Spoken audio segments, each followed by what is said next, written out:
Hey, welcome in. Just getting set up on all the channels are in it.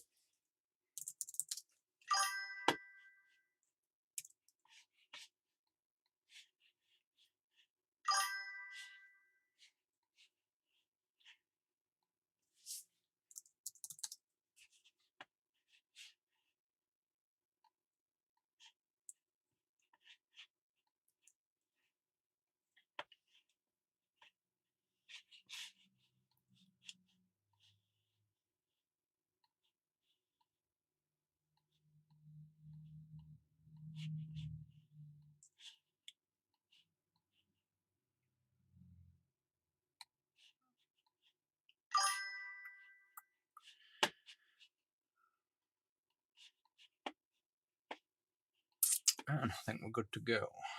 I think.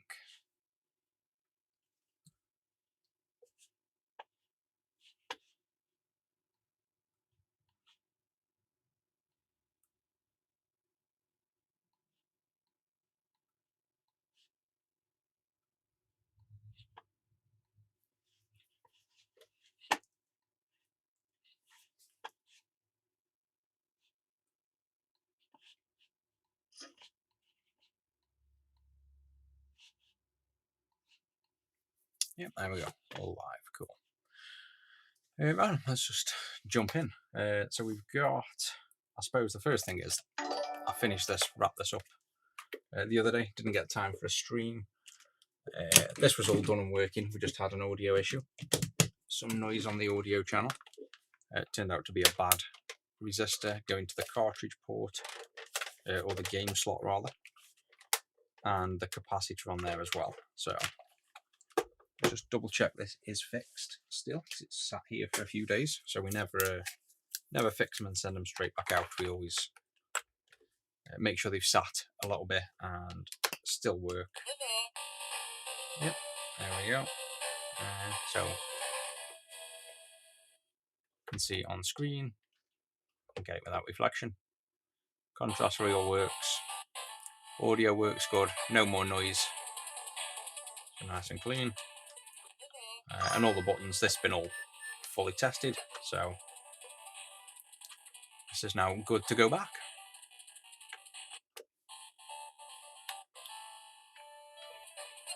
Hey, welcome in, and I guess bye at the same time. So that's that one all working anyway. I'll give this a good test. Didn't get around to, like I say, streaming the audio thing. Just too busy at the time, but it was just basically a resistor and a cap that go to the game slot port. That was the only remaining issue. So this is all good to go back to the customer. And then this Xbox is now, I think it's maxed out with all the games. I could be wrong, but I think it's a maxed out version, 4 terabyte. And it just wants Insignia going online. So I haven't done one of these in a while. So we'll see. I guess see if the process has changed, which it normally does. So pull. Oh, don't want it that big. There we go. Let's turn this on. Plug it in first might help. We'll turn this on and attempt to do Insignia. We'll see how far we get, because we have to email the customers for their, obviously, email address and desired username and stuff. So I doubt we'll be able to get it online unless they reply during the stream. But I'll just show you the overall process. HDMI mod, we just do, at the minute, we just recommend an external HDMI, which is the cables that plug in the back, mainly because the AV port already outputs practically pure RGB. This is just running through composite at the minute, so this will be awful. The internal mods, we're either going to make our own or use things like Electron Shepherd, which at the minute just aren't easy to get hold of, and the ones you get hold of are clones and don't work well. So I don't think we really offer it for just an external HDMI cable, which you can buy yourselves if you want. The internal mods just seem to be all over the place at the minute. Right, so in this is obviously Insignia now. If we go into here, oh no, so this is maxed out. This will just be like a 1 terabyte with a few games on for testing, all set up ready for the customer. But if we now go to settings, file manager. I'm forgetting you can hear this audio blasting, so let me turn that down a bit for you. There we go. C drive. As part of the install, I always dump everything on these drives by default, so we should have Insignia already on here. There we go. And this will launch, and then that's as far as I can remember. So I'm going to have to pull up my own wiki to remember what to do after this point. So you can see here, it pretty much kind of tells you. So if it's never been connected to Insignia, press register Xbox, which it hasn't done yet. Oh, nice glitchy. There we go. Register Xbox. But before I do that, let's just glance over my wiki to see what my wiki said. So first thing you need is modded Xbox. We've done. This can be done using custom register tool here, which is what we've got on there. Run the register with Ethernet plugged in, you're all done. That was easy then. So we literally do just have to click register. This will just ping off to the Insignia website and register this Xbox's, I guess, internal key. There we go. So that's registered. And then what does the official guide say on there? That's it. It doesn't tell you anything. So you've got troubleshooting, key guides, view hard drive key, credits. So that's it. That's all it does. So now we can turn that off. That's registered. What this has done is sent this console's ID to the Insignia website, which is, for those of you that don't know, Insignia is insignia.live. And it's basically this website that is a modern replacement for the old Xbox server that's now gone. So you can actually play, if you look at the games, you can play these original games like Halo and stuff online with other people. So these are like live. You can literally use this original Xbox now and go online with your friends. So it's quite popular. But I say it's quite popular. It isn't that well known, but it's definitely growing. So they did have. It's been a while since I've been on here. There are now 34,000 people registered, and there's 10 online at the minute. So you can see it's practically unused. It's like nobody online, but there's 6 people playing Project Gotham Racing 2, for example. Nobody playing Halo, even though it's on there. So it's just not big enough yet to be that popular. But say you've got a friend that wants to play, you can literally jump on and play with your friend at any point. So you don't need other people on there if you know you've got friends. So you'll see this all working in a minute. Are you able to permanently solder the Virtual Boy ribbon cables? There's a kit out there that's just an FBC connector that goes on, and then you can plug in ribbon cables. So you can then easily replace them in future as well. Right, so that's as far as we've got with the initial setting. So the next one is, I know we've got to turn this Xbox on, and then we have to boot up to the original dashboard and then change the DNS settings to manual and set it to this specific, I suppose I need to zoom in a bit on that, set up this specific IP address. So this is, I presume this hasn't changed, and I presume Insignia would tell you this somewhere in their own guide, because it might have changed since I've done this. It's not really easy way to have configured dashboard settings, system info, wait for the information to show. It should show that. Registering your console, we've done. Launch setup assistant. So we did that bit. I just want to make sure my guide is still up to date with everything that was done. There we go. Show that.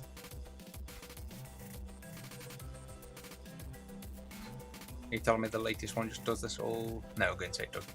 Ensure you got it set up correctly. There we go. 46. Yeah, so that hasn't changed. So we can follow that part of the guide now. So we go to launch into the stock dashboard, which is on C drive, Xbox Dash. This will boot us into the awesome. I still think it's the best dashboard of any console. This used to be so futuristic. I still, to this day, think. Bear in mind, this is composite, but don't tell me that just doesn't look cool. Just really nice as it is. So we go into settings, network, and the capture card has lost the audio on this. This does have audio, but the capture card's Elgato is funky, never seems to work. And then DNS servers, change it from. Oh, it's a shame because oh no way. Go to manual and it's already pre-configured to that. I wonder if that's something they've now done in the setup by default. Primary to that. Secondary wants to be 1.1.1.1. And this is so it can talk to the insignia.live website. This is the IP address of that website, basically. Done. And there's no save, you just go backwards. There's often values in the box changed, blah, blah, blah. Finally do connect, and it should say connected. So this is it for connecting. They should now actually connect to insignia.live. So hopefully it does. If not, then I've got no idea what to do after that point, but it should connect. And then the next thing we have to do if this does connect is we need the customer's email, which I have. So I'm going to enter their email by default. I'm going to presume that they definitely want it registering to this email.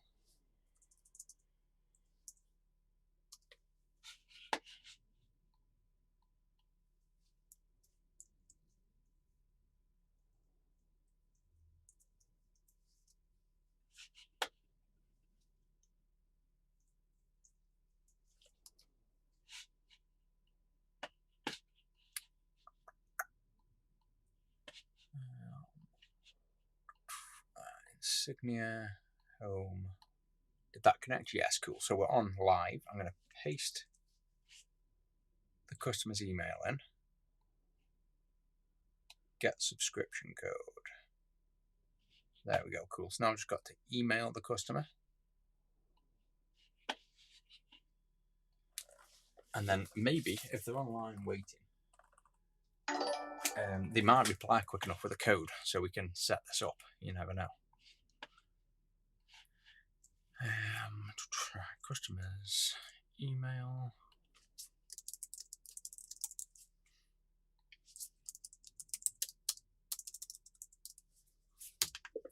I'm just coming to set up Xbox Insignia for you now. Can you forward me the email of the code that Insignia sort of sent you so I can register this for you, and let me know your top 3 desired gamer tags on Xbox, and I'll try and get this sorted for you today.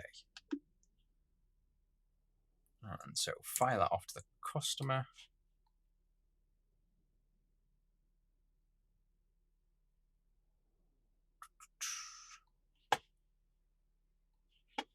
And that's that. So at this point now, if we go to the PC side, you can see this is what we have to do. So I've just done this part, just gone to Insignia, entered the customer's email, and then we have to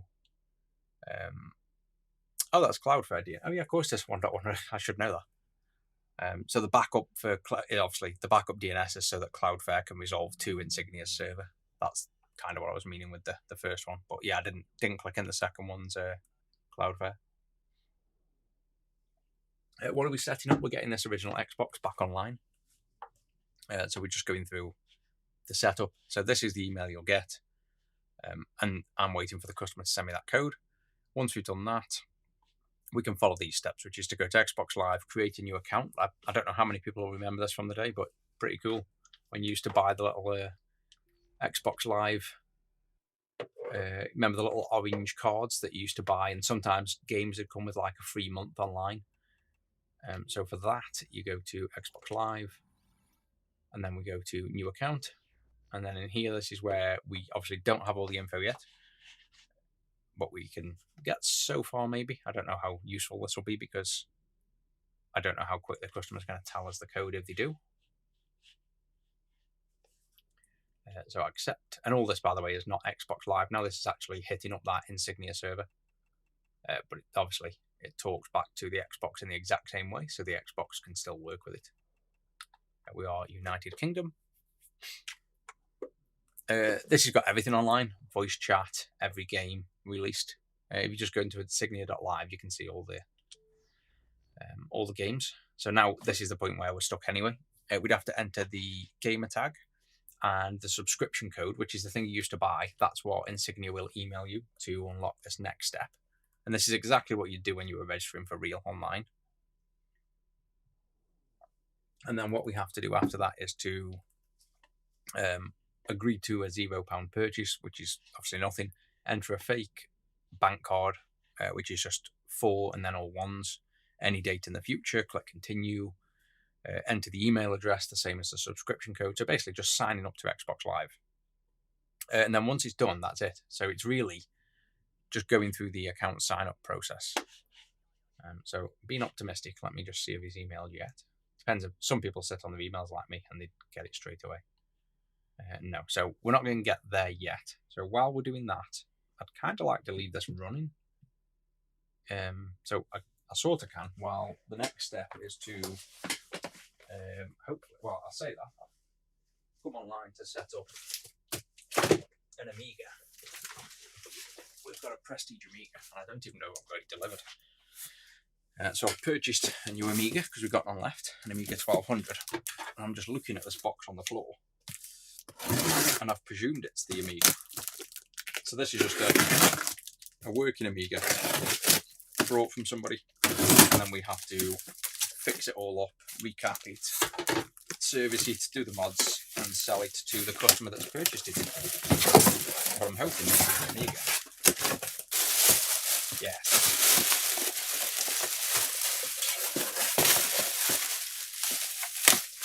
So this is just, I think the person I brought it off, this was their Amiga.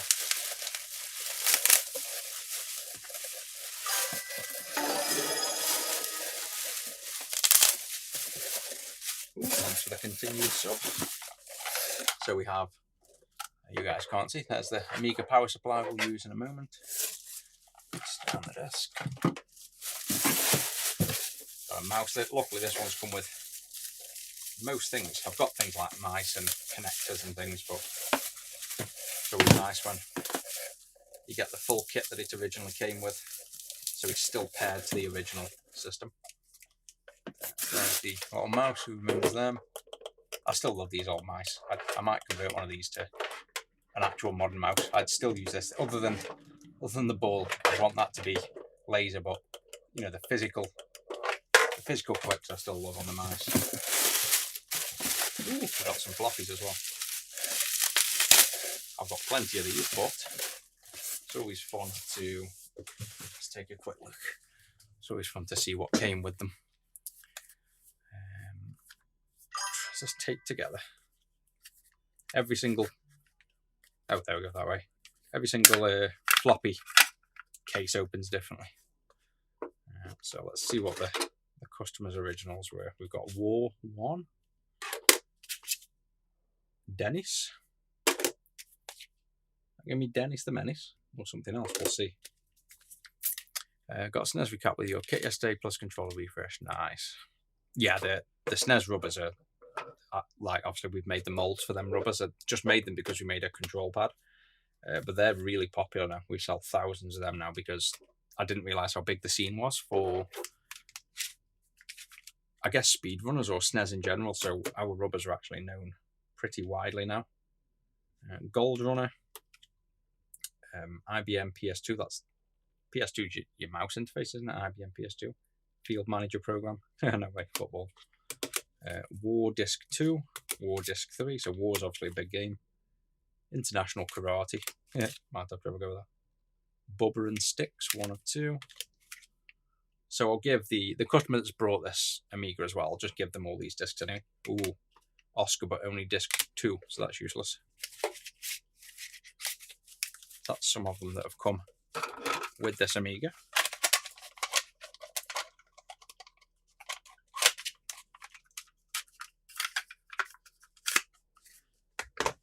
Now for the actual Amiga.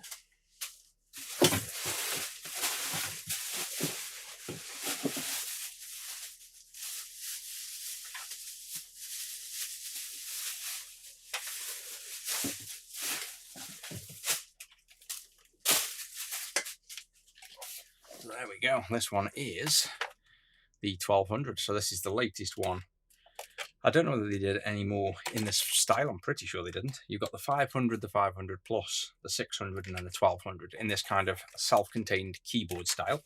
Then you had the Amiga CD32, which was one of these with a CD drive and a controller.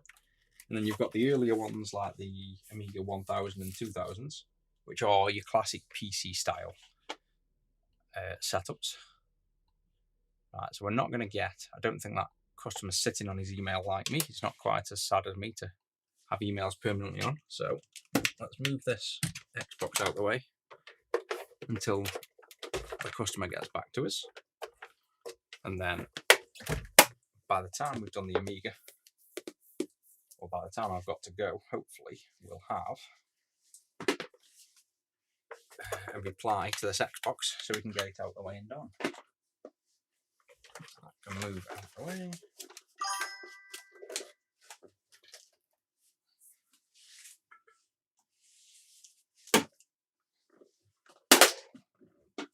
And then we get time as well. Some random factory, I don't normally do this, but some random factory has sent me a Mega Drive 2 shell to review and I guess stock if they're any good.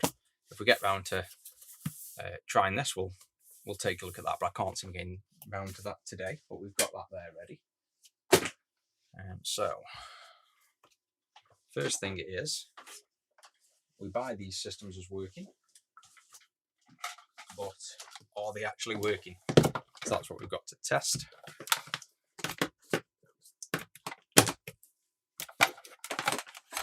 And it didn't come with an AV cable at all. Afternoon, welcome in. So what do we need? We've got the mouse already.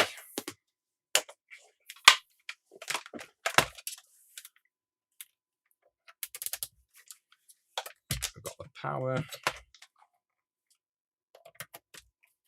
We need the AV cable of mine.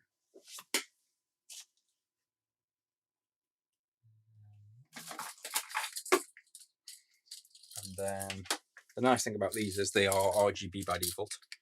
And the customer's paid for HDMI, which means they get this RGB cable plus an OSSC to get really nice HDMI straight out of the box. So that's what you're going to see straight away, because they'll be getting an OSSC just like this.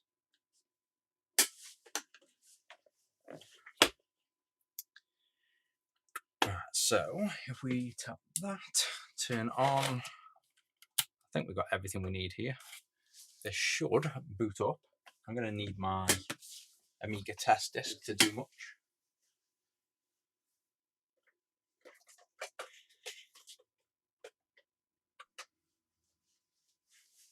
So I'll get my trusted floppy disks. Canon Photo Lemmings. What have we got a list of at the minute that people want me to test on here as well? I posted it in the, if you're a sub and you're on Discord and you've linked your YouTube or Twitch to Discord, you'll see a hidden channel called Elite Members. What did we want to test on here? Super Street Fighter 2 15 disc swaps. Oh, spiky beard. Or Fighting Spirits. They're two games that wanted to be tested, but I don't have them at the minute. I'll have them on. I can probably download them and load them off of a GoTech. So for now, let's just do a quick Amiga test. This will give us the quick tests that everything's working.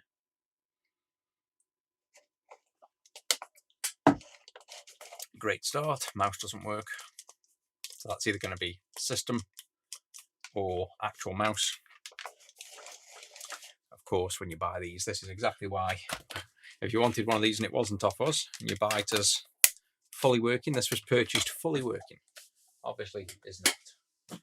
That's something we have to fix up. But hopefully it's just the mouse. That'd be an easy fix. But usually when it goes up and down like that, that's not the mouse. That's going to be the PCB inside. I actually did a TikTok back in the day of repairing this mouse thing on the Amiga. I'd have to find it to know what I did. I know roughly where it is, and if not, we've got the schematic. Yes, luckily, just the mouse. That is a rarity. That's strange. So it might just need...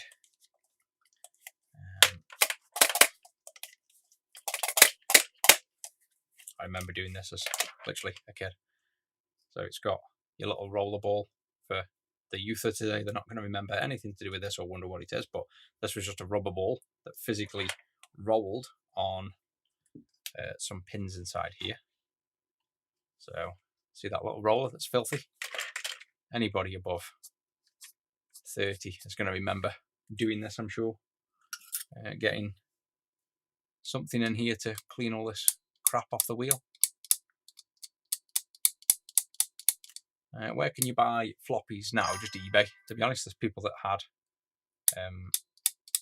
stock old ones, basically just found in lofts and things. I've got hundreds of them stacked up, sealed. I don't know why, just because when I started getting into Amiga, I made sure I brought a load. So I've got tons. It's probably a much better way of cleaning this. Maybe I should actually open the mouse and clean it properly, but just giving it a quick service to see if it's even worth bothering. I've got other mice, but this is where that roller ball physically touches and rolls these. Well, I could actually just turn it with my finger like this to roll the mouse, but all this gunk is what sticks to the plastic and stops your mouse working. We don't have this issue now with obviously laser mice anymore, but yeah, this is exactly how we used to do it. So if I plug this one in, I'm surprised it's the mouse. Like I say, it's normally the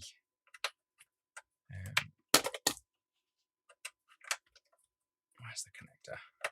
It's normally the insides that cause the problem. So now if I roll, say, this one, yeah, so that's the mouse bad. If I then roll this one, oh, weird. Oh no, I was rolling the wrong thing. That's one, up and down. That's one, left and right. So the mouse is working. It's just this is clogged, absolutely clogged up with dust bunnies. So if we were to give him this mouse, then that's really stiff. That needs a proper opening up and cleaning. But I've got other mice as well. So either way, we've got a solution to that. So I'll put the dirty one out of the way for now. And we'll service that one after. Plug in this one back in.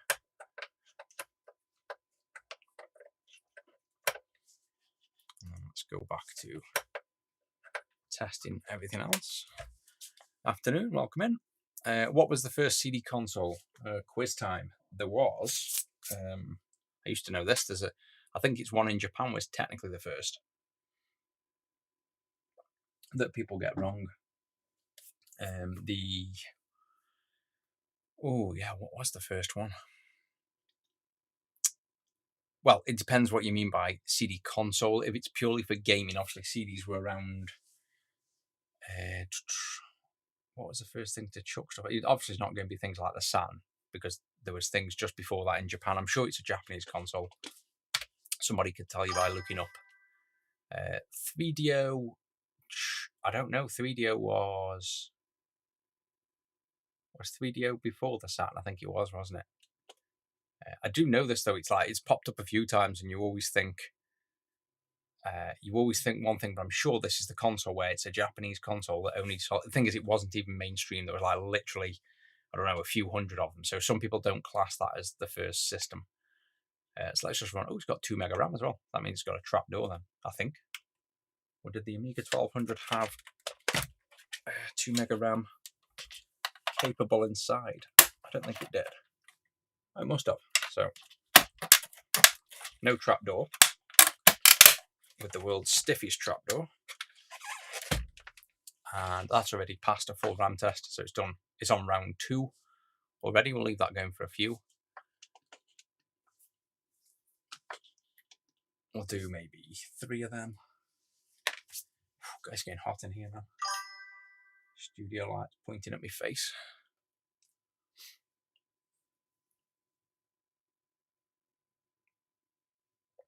Preference for stock outputs.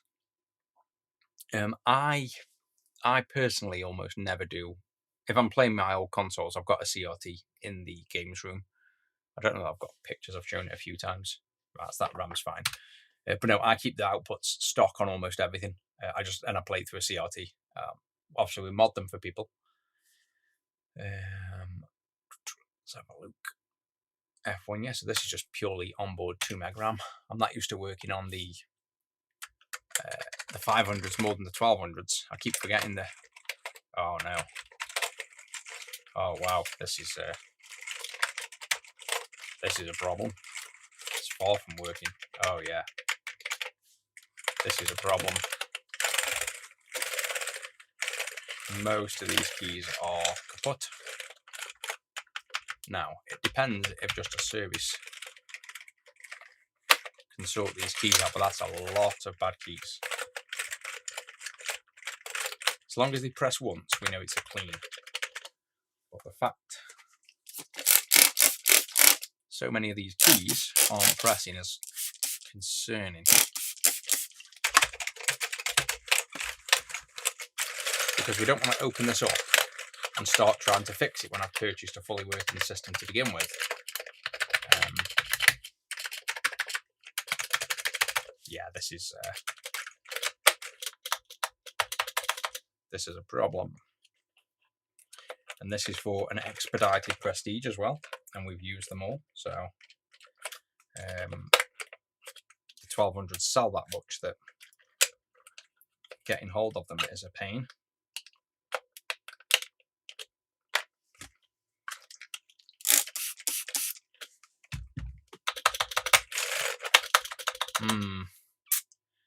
Yeah, what do we do in this case? This isn't ideal. The PC Engine with the CD add-ons the first, really, I did not think that. I would not have said that. That doesn't ring a bell. Yeah, what do we do here now? Because I don't think I've got a spare 1200 keyboard either.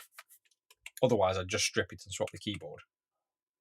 But these keyboards, are they the membrane ones? Let's have a look.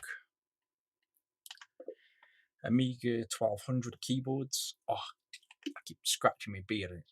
Wow. You know when you get like a part of your beard that catches and makes your eyes water. I was going to ask Gemini what the keyboard was. Is it a membrane or a rubber pad or something else? I've got a feeling it's the PCB, is it? Or is it a membrane? No, it's a membrane pad. So that's going to be a bad membrane. Now, we can get membranes, but the cost and my time to strip a keyboard fully and put a new membrane in is, more cost than buying another Amiga.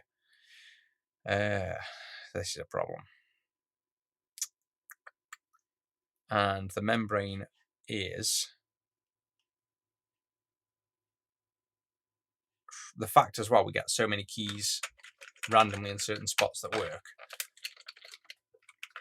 Unless all these happen to be on the same row of a certain pin, it's unlikely to be the pin. Yeah, this ain't good.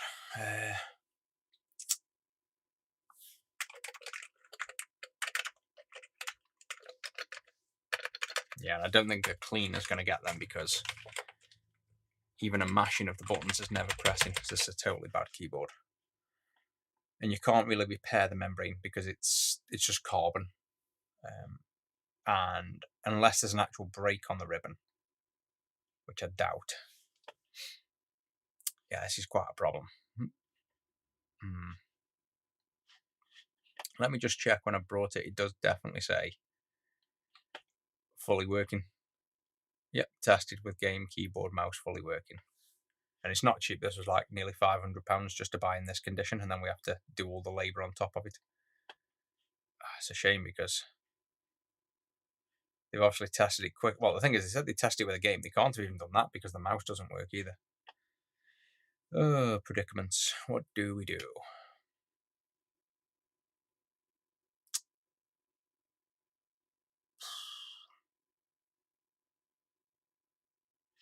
Let me just see what another Amiga's going for. Normally, I've got tons of Amigas as well. Just I don't have the 1200 spare because they always sell.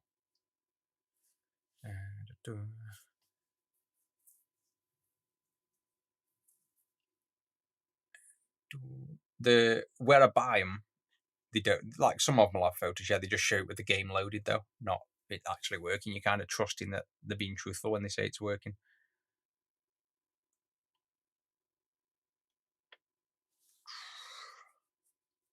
Yeah, I can see I can get them again apparently working. I don't know how far are we going to get with this. Is kind of the problem when you buy them to service them. Doesn't matter what they say, they're not always gonna be working. Sorry, we'll go for it. I'll take the hit of no.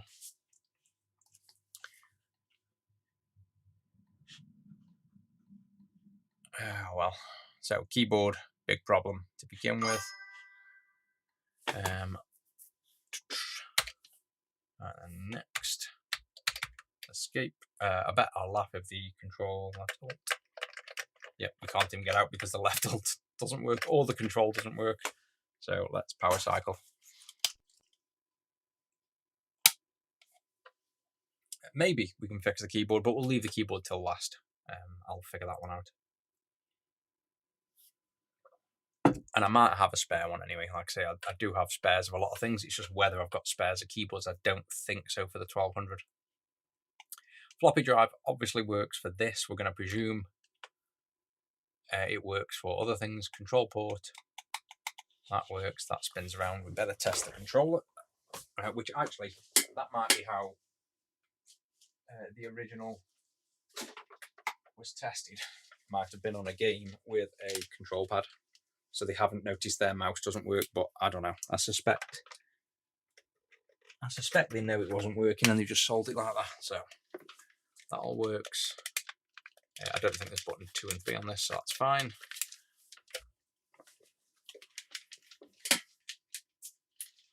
But yeah, this is why we always test before, and unfortunately, this is what you get if you just buy random stuff online. Like, you can just go and buy these consoles yourself, no problem. You don't have to pay us the premium. But these are the risks you kind of get when you're doing it. Let's turn that audio up a bit so we can hear, or so I can hear. So all of them off. So now 1, working.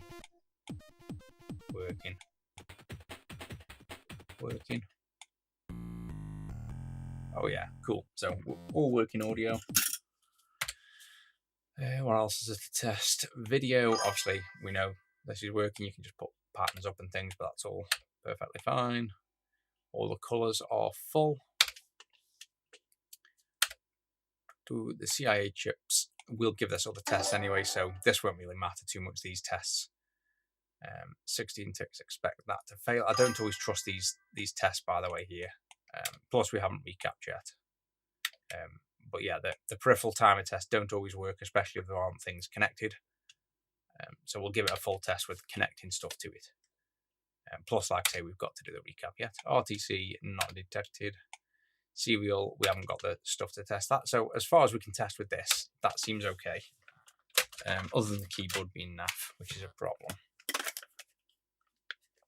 Yeah, I'm hoping I can fix the keyboard. Otherwise, it's what I'll probably do is purchase another one to get the keyboard out of, and then I've got donor parts again. I'll tell you what, let's just put this one. Put rough and tumble in my usual game to load, just to see at least if we get it loaded up, because that'll test the graphics side and the RAM. Loading what we've done so far, none of it is testing if there's enough RAM, and if, well, I say that the RAM has been tested actually using the RAM test.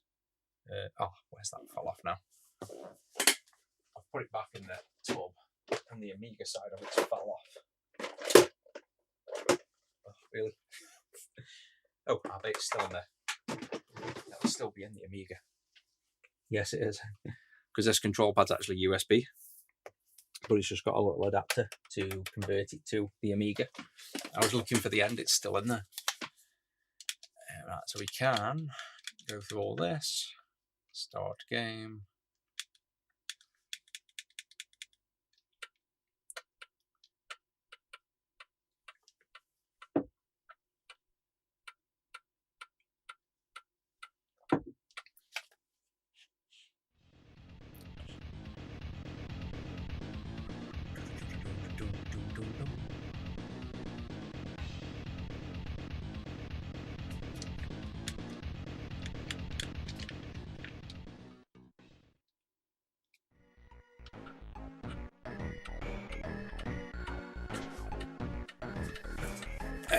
Is the keyboard replaceable in the Amiga? Yes and no. You can just get another one and swap the whole thing, or you can strip all these keys down. And well, not necessarily the keys, but you can separate all the parts, and it's just got like a flexible membrane with carbon on. It's the worst kind, though. I prefer rubber keys because they're easier to service. I could actually clean them and get them working. Versus, and look how nice this is, by the way. Look at the colours and the fact you've got RGB already with nothing. So clean RGB straight out, through an OSSC into HDMI. And this is something you can do yourself. Just buy a cable and buy an OSSC.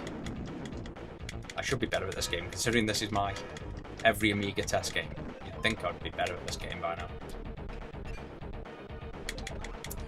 So yeah, the keyboard is basically like a flexible circuit board with bits of carbon inside of an adhesive that dries hard and turns black. So it's a really, if that's gone, you can't really repair them.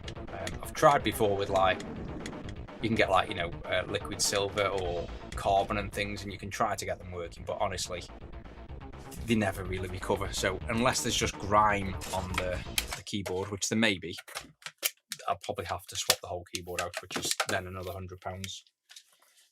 And then we get even less profit. So, right, let's get inside this thing and get stuff going. We should just have to service it, clean it, recap it, and the keyboard is the only major issue. I'm not sure on the actual order. I need to check on the order what they've ordered, so I know what we've got to do.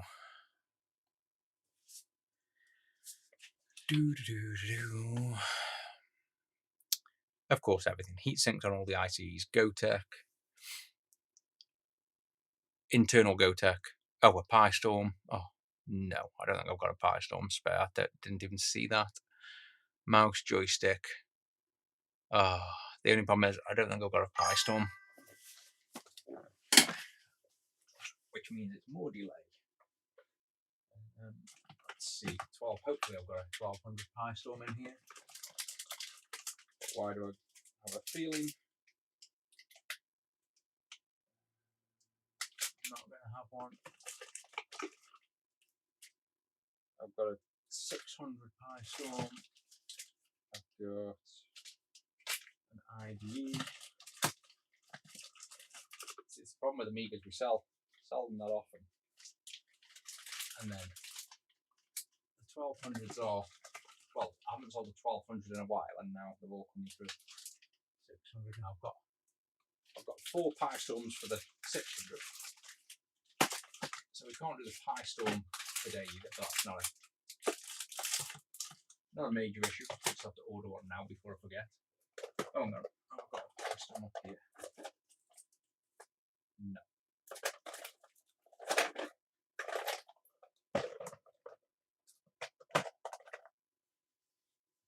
I've got a Gotek even. Where's the Gotek?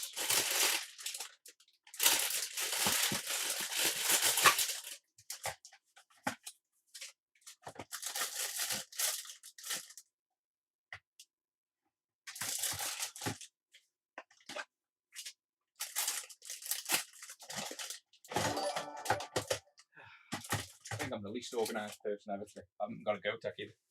So we've got expedited sale, and we don't have anything I need. I've got 2 Goteks without the modern screen, which is not how I do these. Oh, this is just a pain. Yeah, broken keyboard, no Gotek, no Pi Storm. Oh well, what'd you do? Let's get the bits.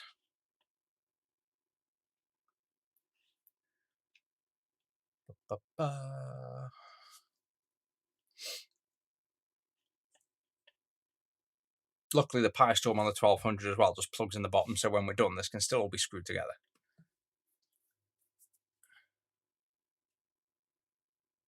But I just need to order these before I forget.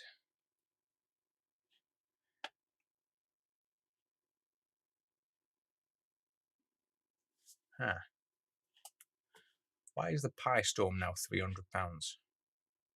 from Retro Passion? Why are they trying to sell that for so much? That's insane. Is that a different version? I don't know. Oh, it's a different version. Pi Storm CM4 bundle. No idea what that is. I think that's like all kinds of extra stuff we don't care about.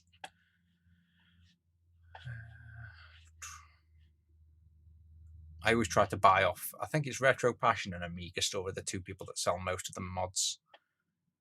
I always try to get, like send their work their way, but I can't see them listing the Pi Storm what I need at the minute.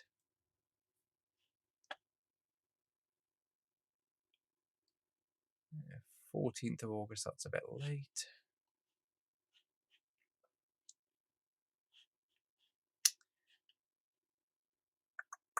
Why is everybody 14th of August? There's something going on with the post, or is that just normal?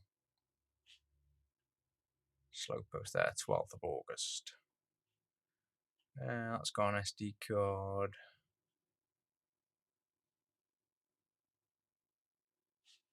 I think we'll go with this one. Open, never used, bit dodge. Do I trust it? Fully assembled Pi. Well, it comes assembled anyway. Screws mount, read up before purchasing, order bottle line, need a Raspberry Pi. Right. Oh, yeah. Okay. Let's buy that one. That's that. And then GoTech, I've got. Let me make sure that goes through. I've got a GoTech, but it's whether I've got I think I've got the screens we can use.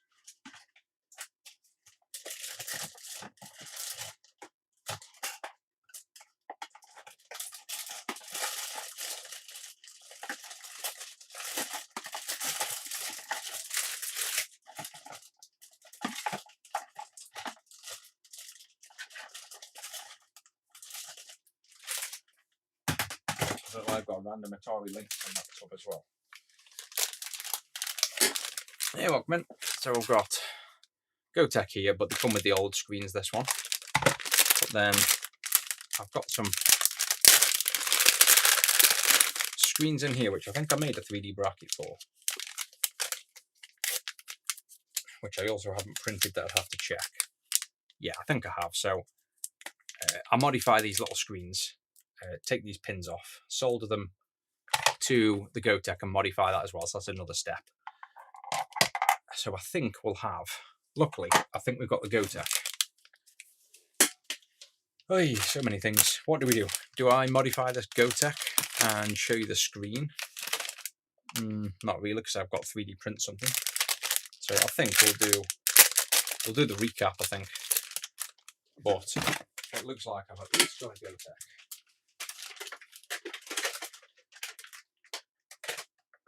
And I've ordered that Pi Storm.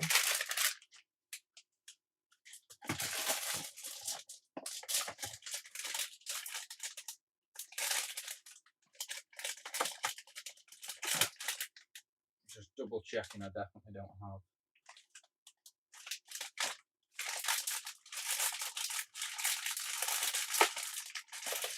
a Pi Storm lying around somewhere. I've got 5 tubs of Amiga things.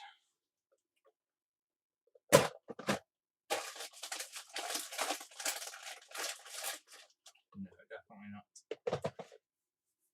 Okay, well that's that. That's everything I need now ordered. With the biggest issue being this keyboard.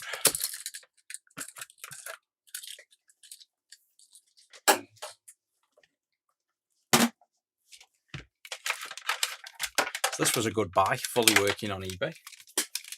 Mouse doesn't work, keyboard doesn't work. It'll definitely need a recap. not exactly fully working.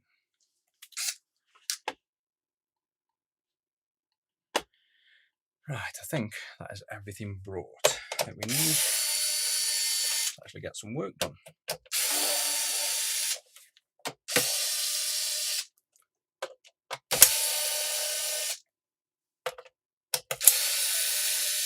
That pop-up goes away so fast, so I don't know whether it was a like or a sub, but either way, thanks for that. I keep saying I need to change the timing on those notifications. They come and go way too quick for me to spot. These you don't need to take out, by the way. These are the floppy drive, but like to get the front off, you don't need to take them off. I'm just taking them off in advance anyway.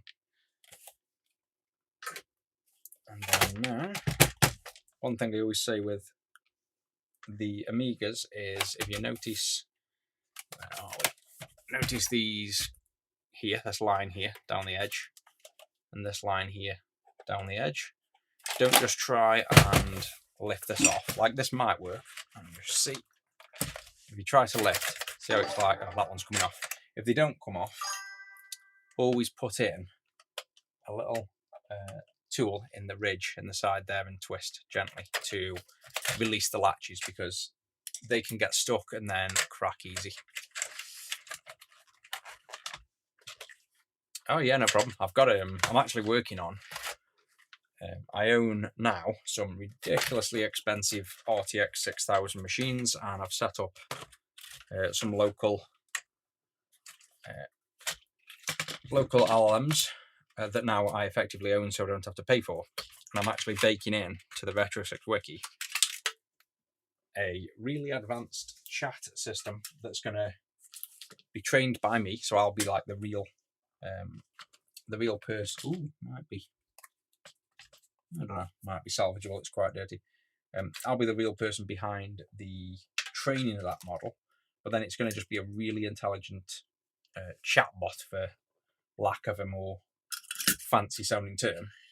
So you can ask it, I've got a problem with my game gear, it doesn't get to red light boot, and it then instantly spews back to you, is it a VA4, VA5 or VA0, and then what voltages to check and where.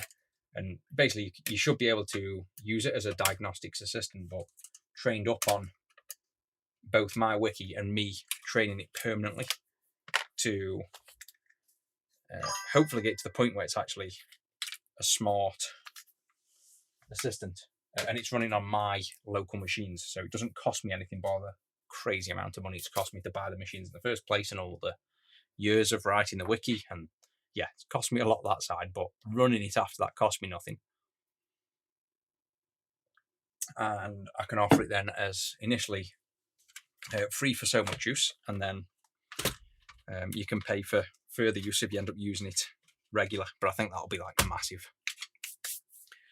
The only problem with Llama is same with everything. If you're not using VLLM and you're not using CUDA stack, so NVIDIA stuff, you're only going to ever get one thread. So it's ridiculously slow in comparison to using the proper VLLM setup.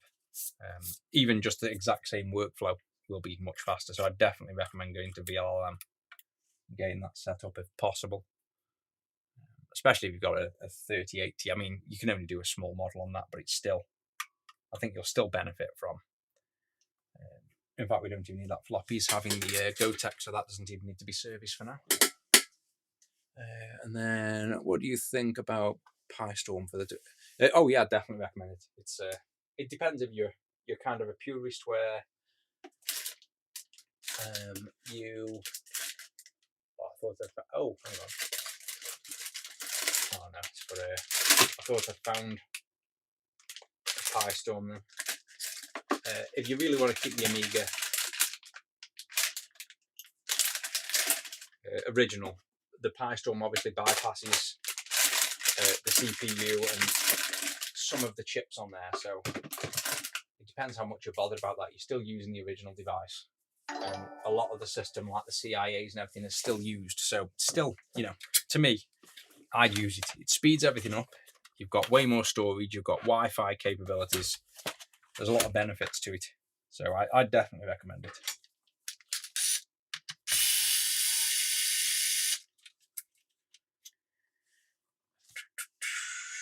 one screw. This one was more on the internal cage.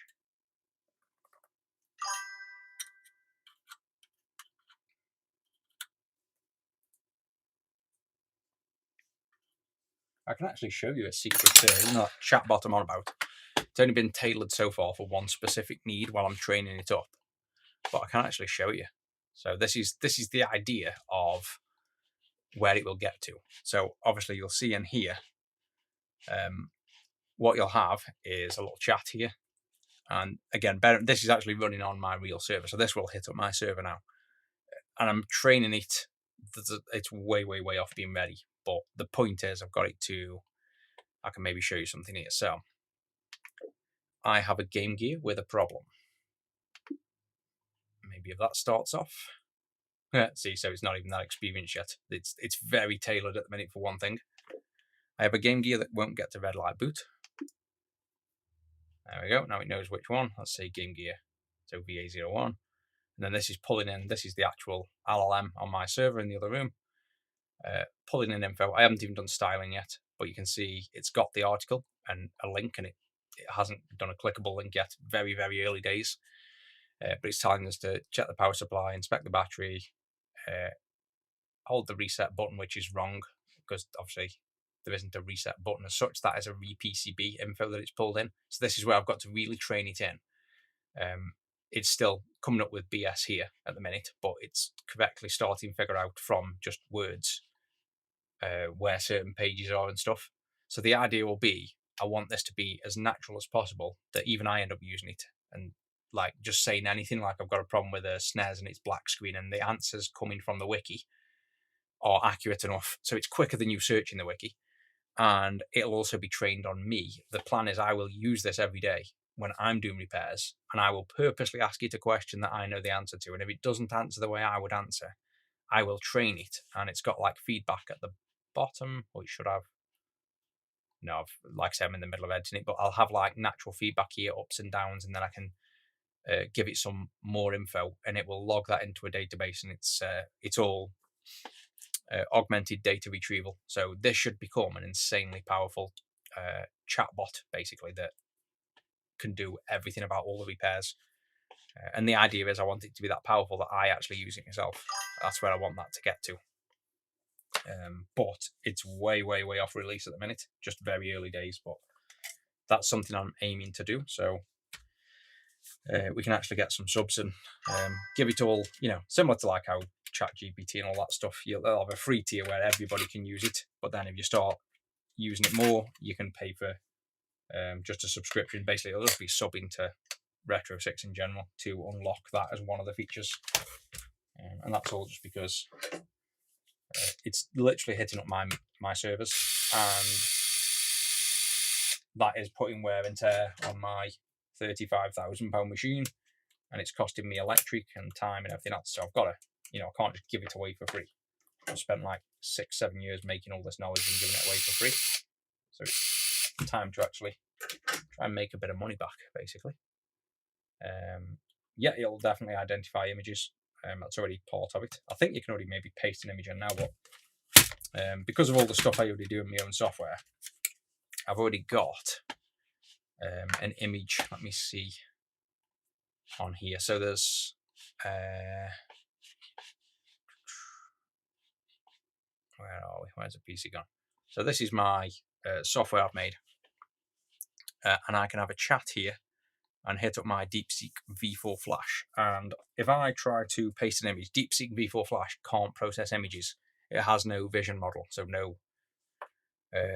no training inside the model weights that can understand images. But if I screenshot, say this, which is my face, and paste it in here, this is my entire software as well. If I now send this, let me know what you see in the image. You may not see the actual image, but it should be described. If I shoot this off now, you'll see this would normally fail on DeepSeek. Instead, it's going to prime for all of my info, all the skills and all the models, and then this machine hasn't got it set up yet. So if I go to where is it? Tools, vision model. So I've made this vision model here.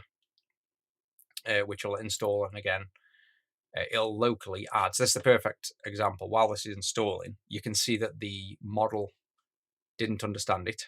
Wow, this Mac M4 is pretty fast. We'll start this up. It's just going to use then Qwen2 as a vision model. So it's going to use another model primarily, and it's primed correctly. Is that got an error? No, it's still just loading, hopefully. There we go, so it's loaded in. Start on startup. So now, see how it says, I don't see any recent image. That's because this model can't understand images. So if I do the exact same thing again, paste in the image, paste in the prompt. Oh, there we go. Send it again. What you'll see now is, because this model doesn't have it, this will kick off a vision model on this machine. There we go. That then describes the image, and we'll see what it described it as.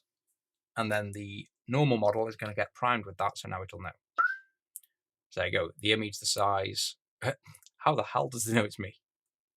That's a bit freaky. I know I've trained it on me, but how in the hell does it know it's me? Sitting on a chair looking directly at the camera with fairly natural, relaxed composure. Oh, thank you. You've got a beard, short, spiky hair, and you're wearing a dark shirt. So all this has come from the local vision model, and then now DeepSeek can understand images. So DeepSeek, this V4 is what will be hit up in the background when we use the Rusty chatbot on the server. So you'll be hitting up my machines for that chat to work. And that chat is trained on all of my wiki plus all of my knowledge in the background. So it should be very, very scarily intelligent at diagnosing stuff soon. And like I say, that's just 7 years of continual growth on the wiki knowledge base. I've written the entire wiki, so the wiki can have metadata, tags, API calls, MCP servers. So it's all been tailored, more so in the last year, to ultimately lead to this point where I can present it as just a nice little chatbot, but with insane power. So it's nice to see it slowly coming to fruition. It's been a lot of work and a lot of things going in parallel to get it to this point where we can have some, hopefully, insanely cool repair chatbot, if you will. And then I've just got to make sure that people don't try to repurpose that chatbot and pass it through their own sites. So that's why we're going to have subscribers and rate limits and IP banning and stuff, and make sure that people don't just spin up multiple IPs to keep hitting it up for free and stuff like that. Because the first thing that anybody does with anything I ever release is try to abuse it or hack it. Like the clean screen website where you can buy the clean screen for the Game Gear, like upgrade to Pro and stuff.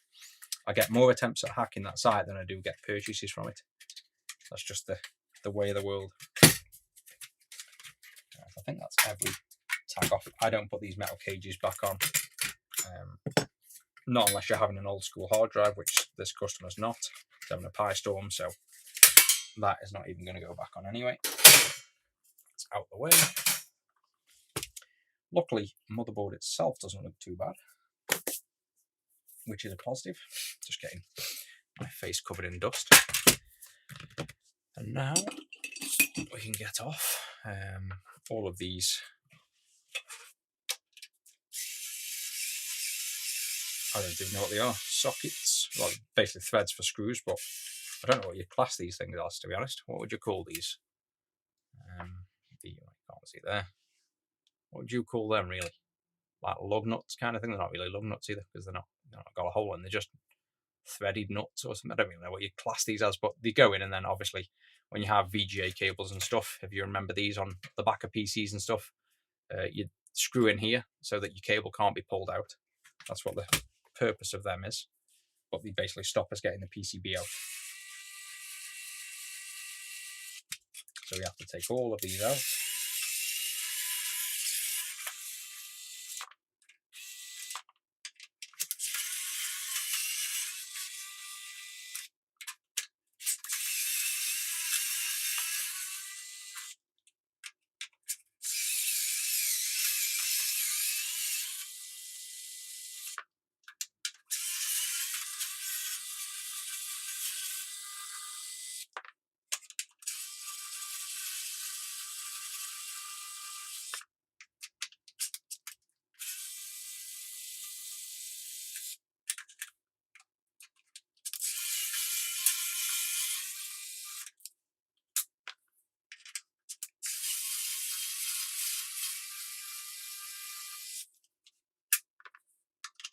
Last one. There you go. Most of the time on the Amigas is the disassembly. And then this board now should lift off. Sometimes it's a bit stuck with grime or just normally you'll get a bit of tack on the bottom of these, but that's fine. This has to go back on. You need this for the rear cage. I'll probably sand, I think. Where's my other tool gone for that? I think I've got that. Maybe we just do that as well. Let's clean up this metal. 2 seconds, let me get the tool. Put that aircon on as well.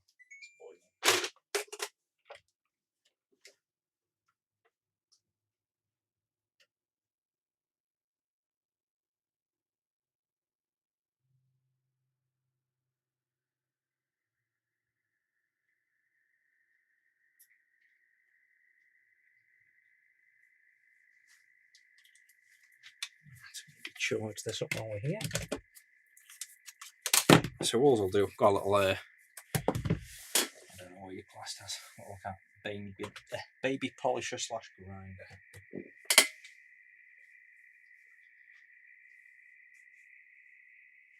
Where's the bag for it with all the bits in? Down here. This should be the perfect thing, just a quick spruce up of that metal cage.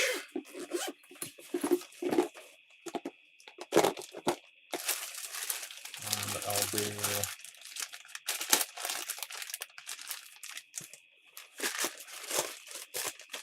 it's a bit overkill, got a giant sanding disc, we don't want that. I've got a polishing compound, but it's a bit, we need a bit more than polishing, but not sanding. Well, rather, we do want the sanding, but not that massive sander. So I'm going to get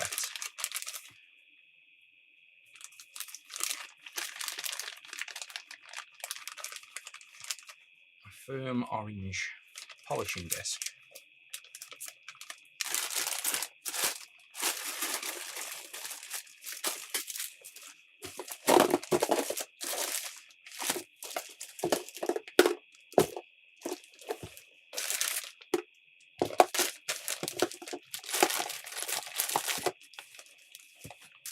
But then I'm just going to cut and glue a bit of that on. So we've got like a smaller one. Let's get this on, and then we could just, I guess, just super glue it on maybe. Probably just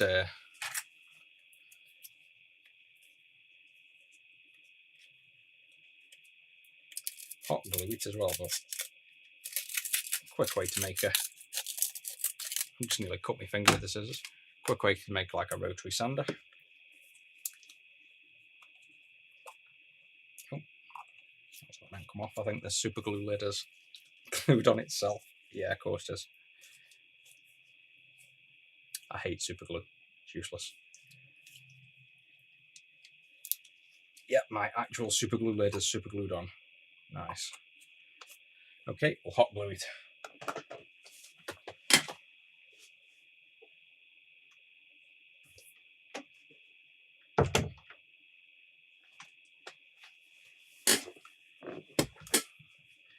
And then that's just to buff out this rust. So stick him on there first. I'm sure you can buy just actual sanding pads for this. And I've got a million other tools, but this one will do for now.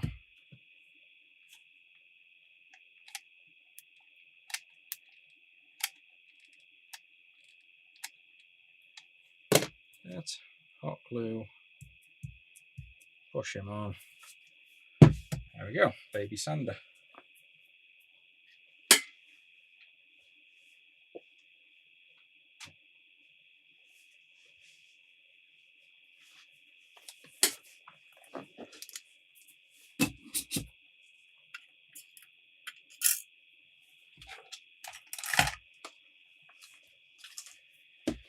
And this should, if everything's gone to plan,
so that works pretty cool. That's probably dead loud for you guys as well. That's cleared off most of the rust. I think we can sand it more, get all the texture sanded, and then we can put polishing compound on and polish so it's got like a nice finish all the way through. So let me just carry on. I'll scuff all the rest of that. That's working fine, and then we might as well polish this as well. I'll turn my mic down a bit as well so it's not as loud maybe. There we go.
There we go. And turn that back up. So now we've got a fairly even scuff all around it, and that's got rid of all that rust. We can polish up the metal a bit.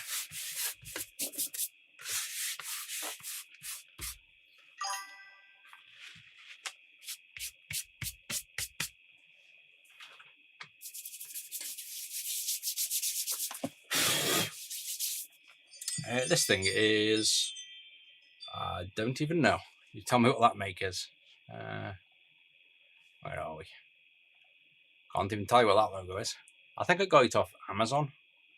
It's kind of a universal. It is technically a polisher. Like this head comes off. You can swap it for different size polishers and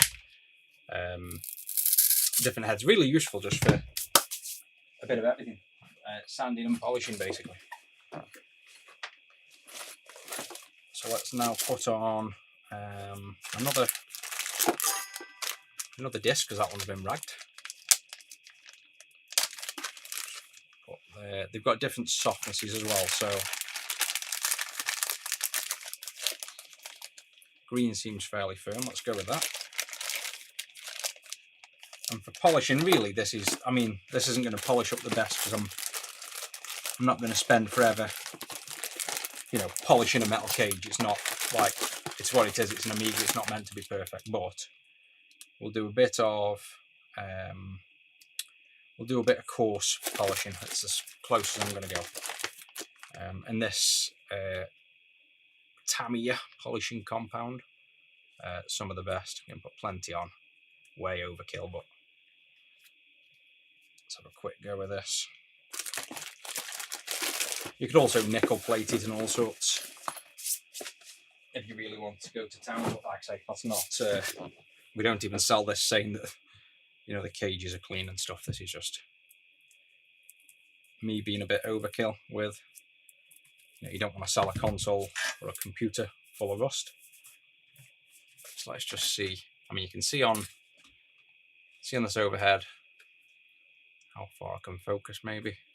So see that scuff there all along? All the rust has gone now, like what we care about. So I'm going to attempt to, I'll polish this section first. I'm not going to sit and polish this all on camera. I'll show you the difference. So let me turn this down a bit so you're not deaf, and then I'll try to polish this section so you can see the difference.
Thanks for the sub. Spotted that.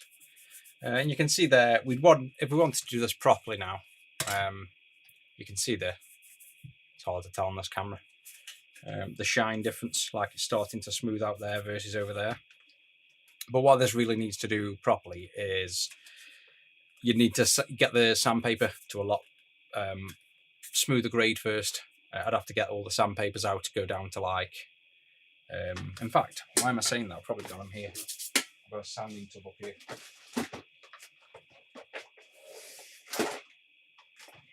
So, that's what we want. So we should have started with this, just 2000 sandpaper. Because you're not going to, probably need rougher than that to begin with. 800. You're not going to polish out thick grooves. You're going to need to, I'm going to fold them tabs over as well because they get in my way. Yeah, your finishing compounds and your polishes are not going to take out the deep grooves. You've got to take out the deep grooves first. So it's just a time thing.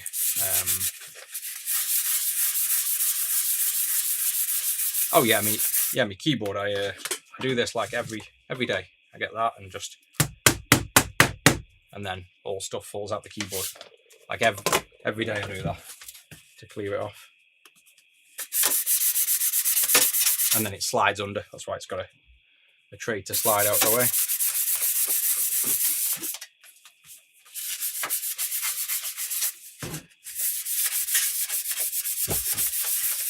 I think we still want a bit rougher than the 600. We might as well just polish this, why not? Yeah, for that 120 we've done. 180, 1000. So, to be honest, we can only go to 180 is too rough. 600 we've got there. I've got like, I could do with like a 400 stage.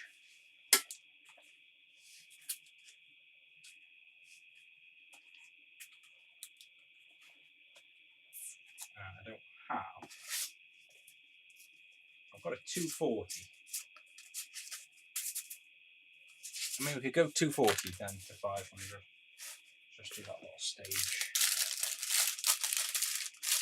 How did this turn up from an Amiga to let's sand and polish a metal cage? Oh yeah, rough. Yeah, I'm not going to bother with that state to the 600.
It's smooth. It's just because we've got some of the layers still underneath, which we'd have to put this on that disc, which I suppose we could do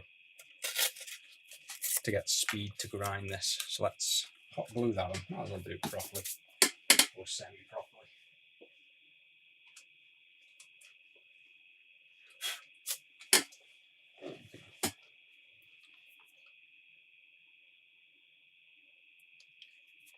Come on, hot glue, turn on.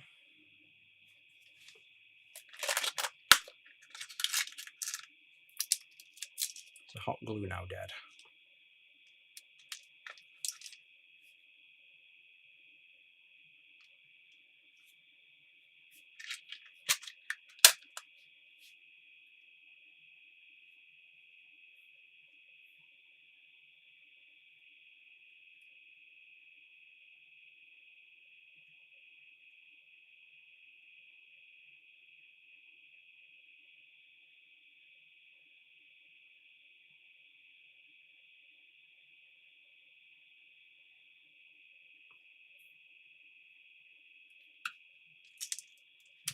Got enough juice to turn on them. There we go. Let's glue this one over, get a slightly better finish. I'm just going to leave that flapping out the way for now.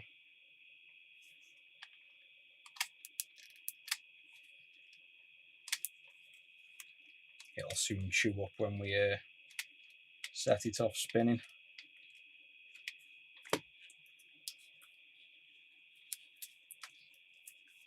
That's a bit extreme actually, might have to take a bit off. There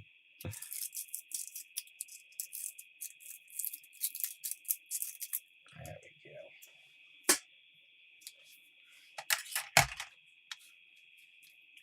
this on charge because I think it's getting a bit low. And now let's try and get this 500 layer a bit more even. Turn the mic down again.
That's better.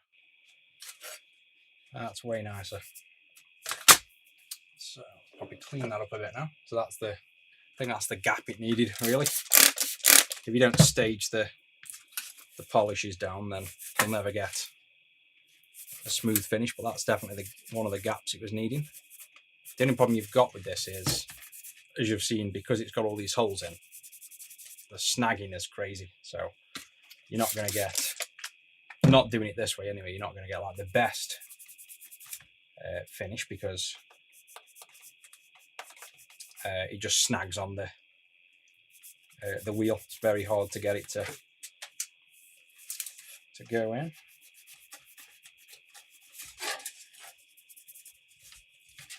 Clean up some of this gunk.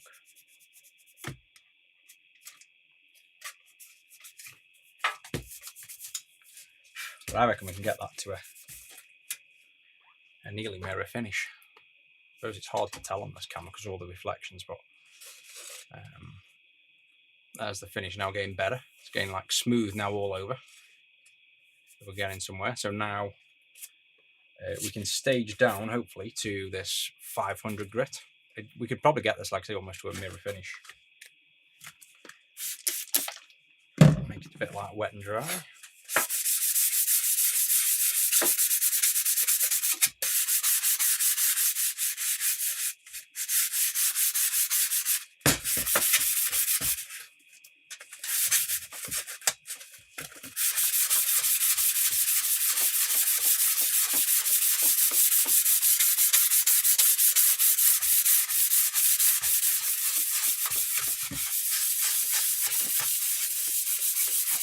Oh yeah, this is going to get to, it's almost going to get to polish, this is.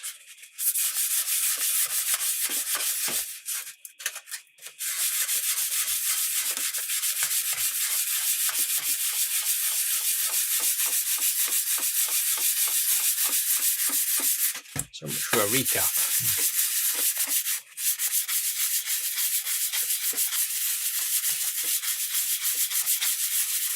Hope this customer's going to appreciate a really shiny back cage.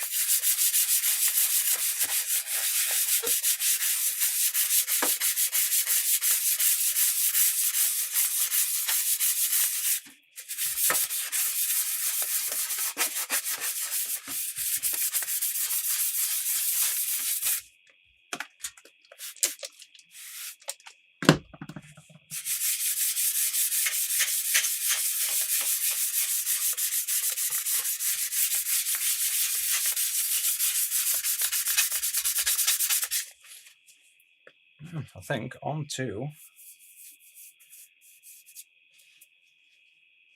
the 2000 grit.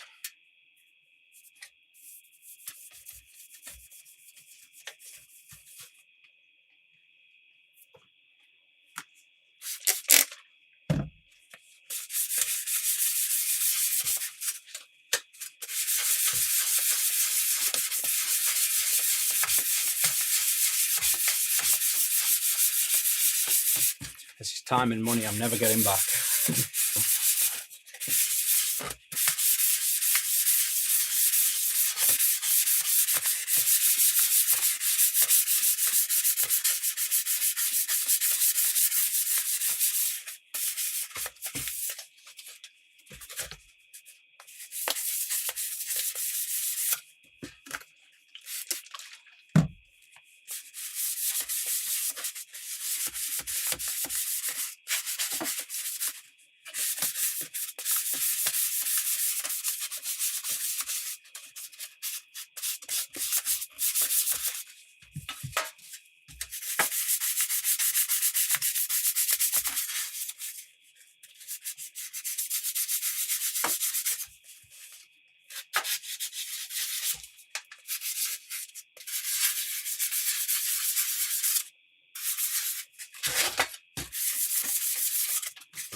Oh yeah, that's the problem. I've ground off a little bit of rust and then that's it.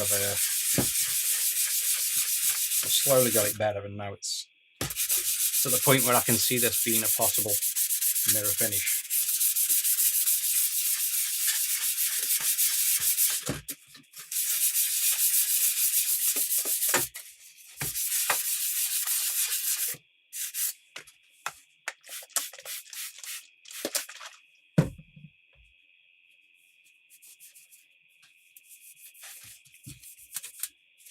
Doesn't help all these snaggy edges. In fact, the most snaggy piece of metal you could ever try to polish, I can tell you that.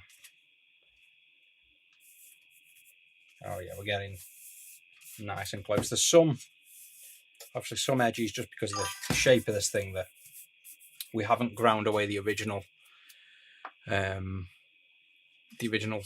sort of patterns, but look at that coming along now. Like nice, that's already silky smooth. I mean, to be honest, that finish itself is like nice, but that's as far as we're going to get with sanding. Now it's time for the polish. But see the little lines, like because those aren't out in the stages, and this is just mainly because this metal's impossible to really sand with all these cuts. Those little lines will still show, but everything else will start buffing out.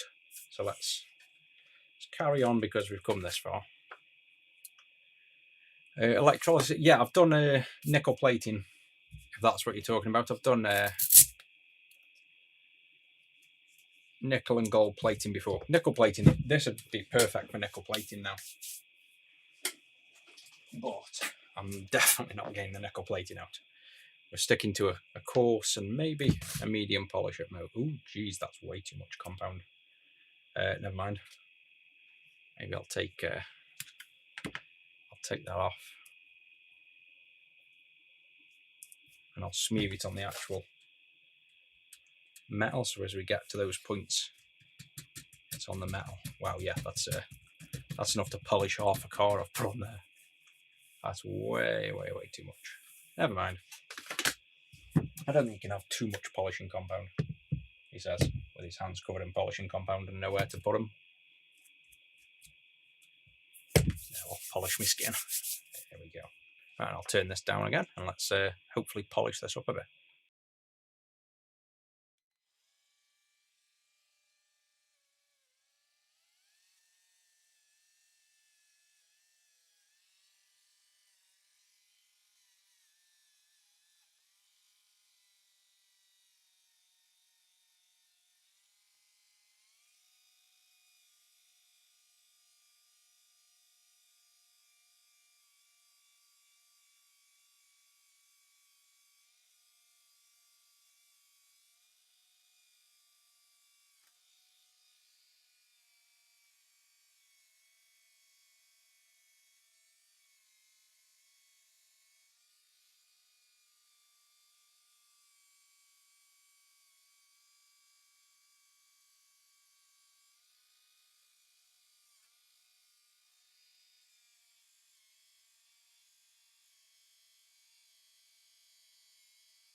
That's now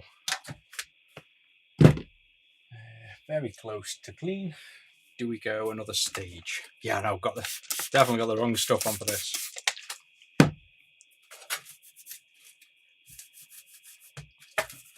That's the coarse polishing. But I honestly think I like that finish. If we start going too fine on metal that isn't, finished up good enough, it's going to have parts that look really shiny and parts with what then look like scratches in. So I honestly think that is a nice finish. It's like, can we get... I've also got a white mouse. This is not the mouse for this job. Can I get that on camera enough to... I mean, that's the finish I like the look of now. It's like a slightly rusticy looking but super smooth finish instead of all that rust we saw. So you could keep going with this, and like I say, you can get that to polish, but I kind of like that finish now. That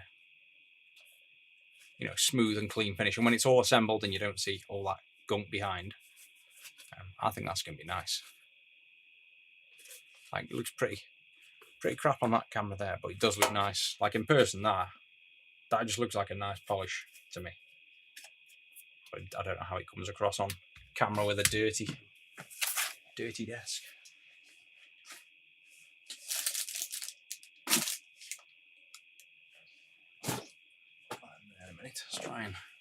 clean up my lovely messy desk a minute.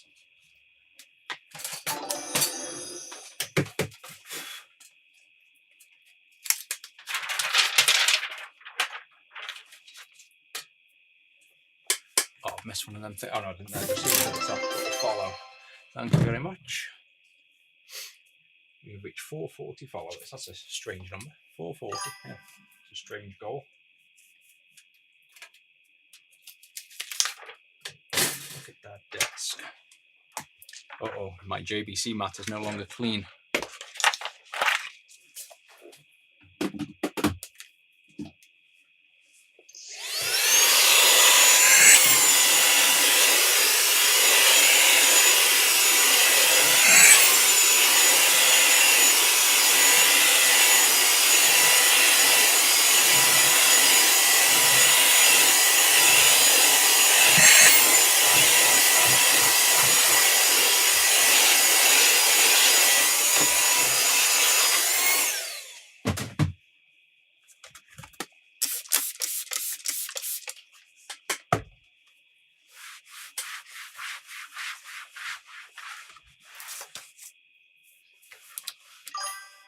You'd never know we were polishing stuff.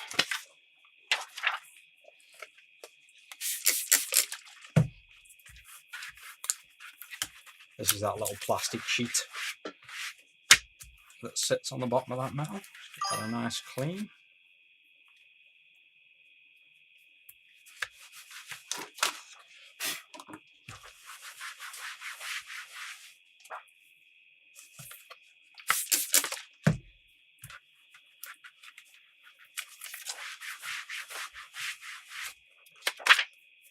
Oh yeah, I love the JBC stuff. I'm actually sponsored by them, but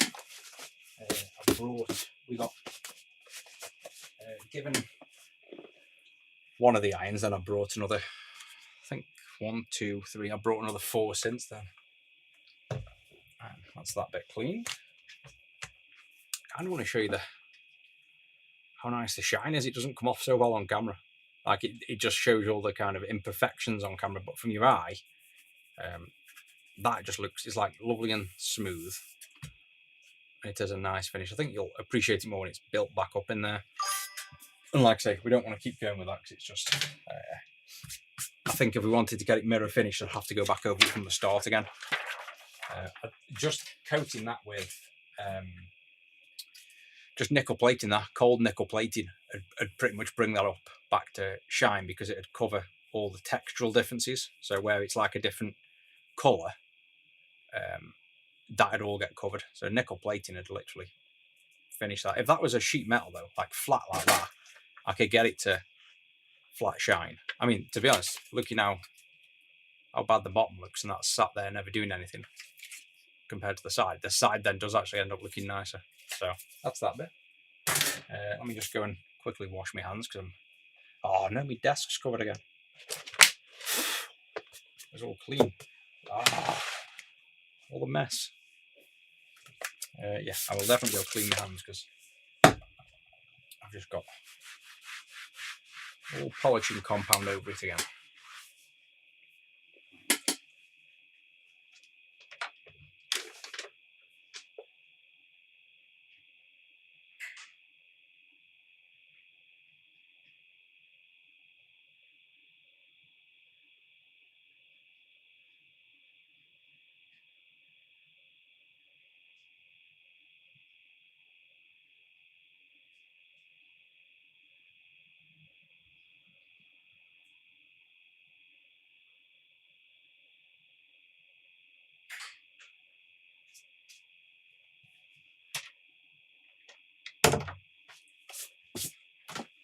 Then back to some actual electronics.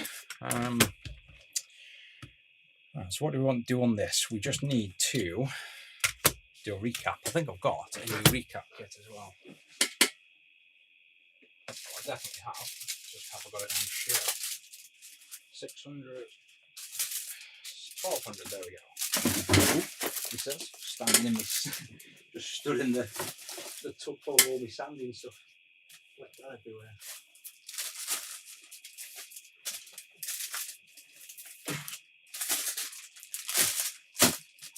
too much stuff in this place. Need to tidy up. And then I've got a new cap kit. And let's get this done. Coating on top to stop it rusting again. Yeah, you can do. That's what nickel plating's kind of for. You could spray some clear coat as a kind of prevention as well, but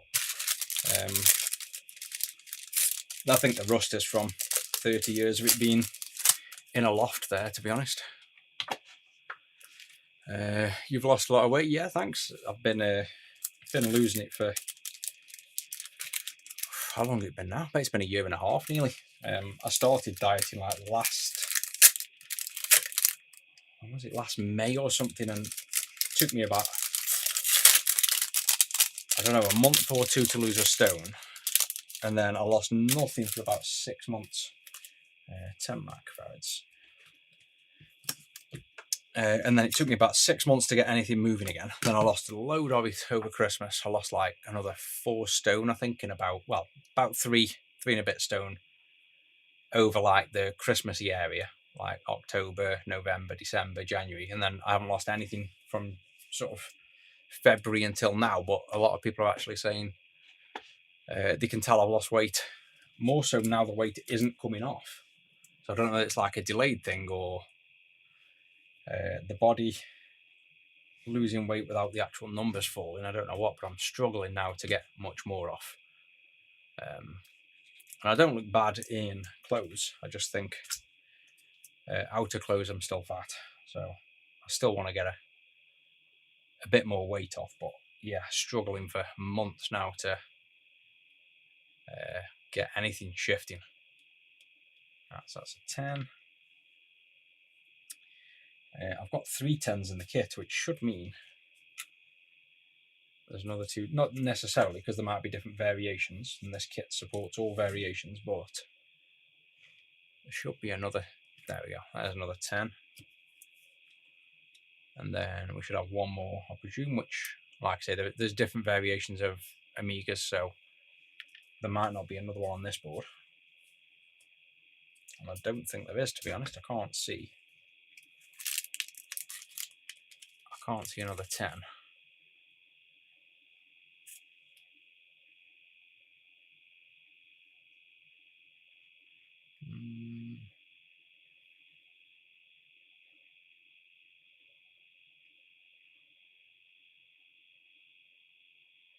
Nope, cool. So that's the, yeah, it's definitely not on there. So we've just got 2 10s, but the kit comes with 3. So we got 1 spare. Right, where did I take them off from? There's one. Put one back on there.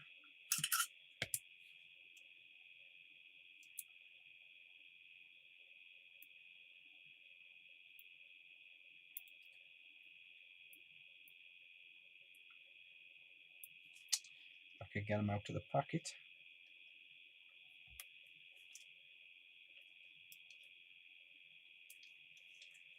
There we go. So to put these back on,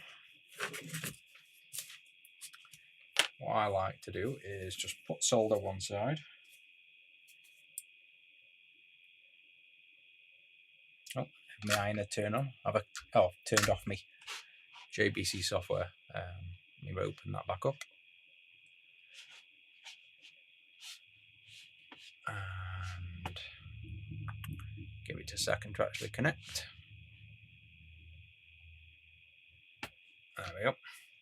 It's the downside with my software controlling the iron. If I forget to run my software, the iron doesn't turn on. There we go. So I'll blob solder one side of the pad. Get the cap, warm up and feed it in. So it's attached then on one side. And then I just go to the other side and reflow that side. Now, if you're doing it like this, just, you get it in one go. You don't really need extra flux. If you don't manage to get it done correctly in one go,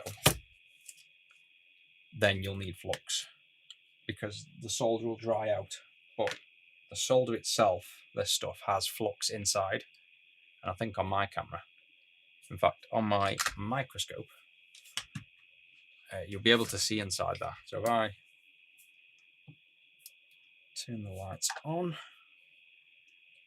I go down into the tip of the solder with my now incredibly dry hands. We'll have to probably cut that off. That's the solder, by the way, if you're wondering what the hell that is. If I snip a fresh piece off, you should be able to, and you watch, I don't think you can on this, but you can normally see the flux in the core, and you actually can't on this. It's maybe too fine, but there is normally a center dot there that you can see. That's like the flux in the core of that, but you can't really see it running through there. Let me try and melt. Where is it? Try and melt the tip of that with an iron while it's there. Let's see if we can see. Not really, but that smoke you see coming off is literally the flux inside the core. See how there's like a little black line there now? That'll be where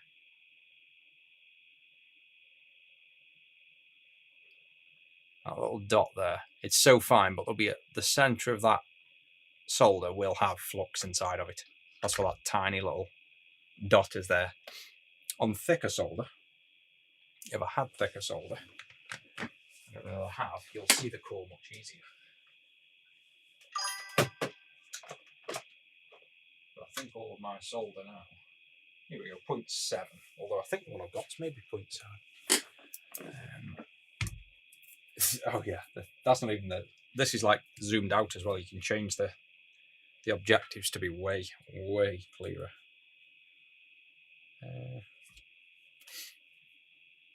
Is this just going to troll me now and not show the inside of it? Why can't I see the... I've shown this off before, and you can clearly see the flux core, and yet on this, no, the best I can show you on that is literally what you've seen on the other one, really, which is that kind of just hole, basically. It's normally like a little yellow. You can actually see the yellow rosin in the center, like the core. But yeah, basically that random hole there is where flux is inside of the solder. So when some people say they're not soldering with flux, you always are in a sense. Yeah. As soon as you put solder down, unless you have some really obscure solder that comes with no flux, then by oh, my top is covered in polishing compound.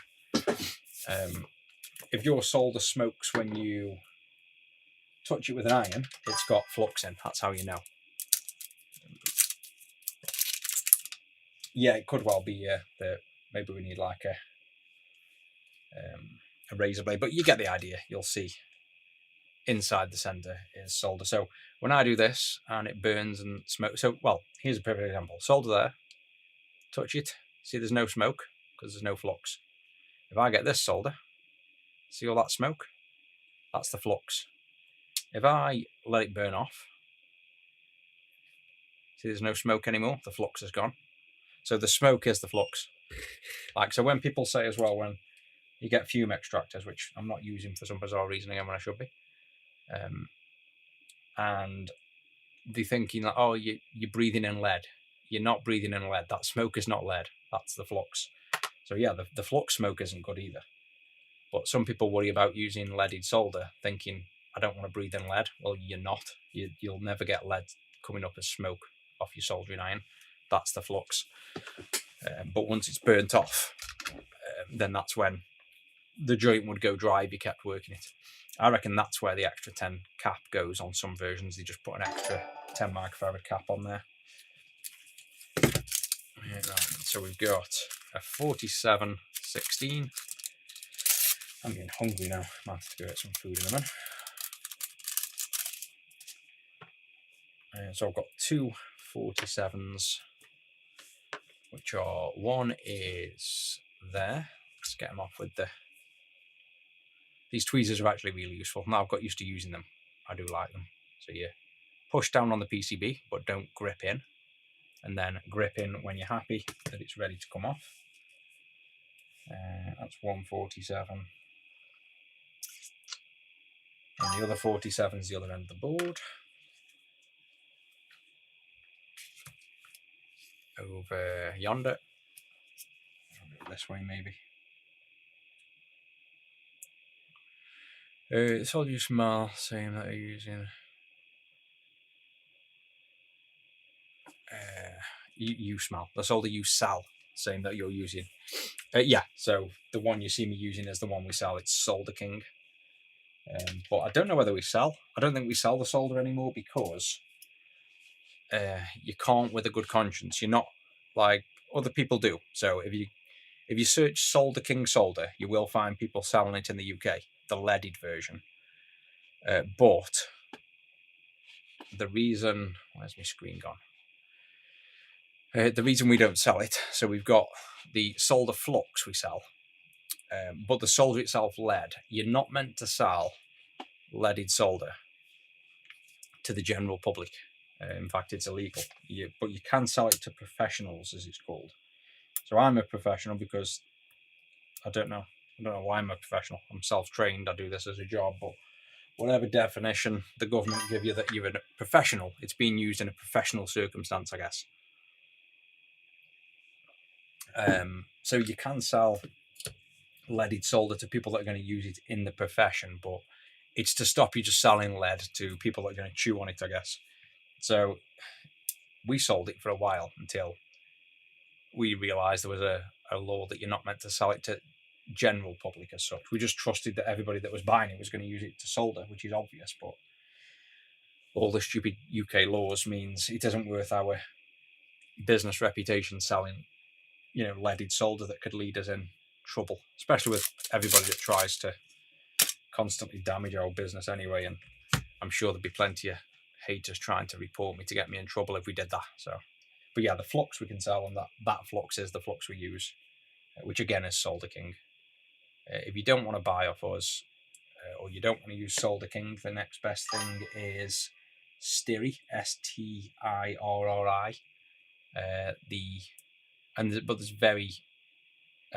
But there's a lot of different versions of that Styri flux. I tried loads of them. I think V3 was the best for me. But the Solder King, when I went back to the Solder King, I think, to be honest, the Solder King is easily as good and doesn't smell as bad. Like, it's actually mostly odorless and doesn't smell anything bad. 22's next.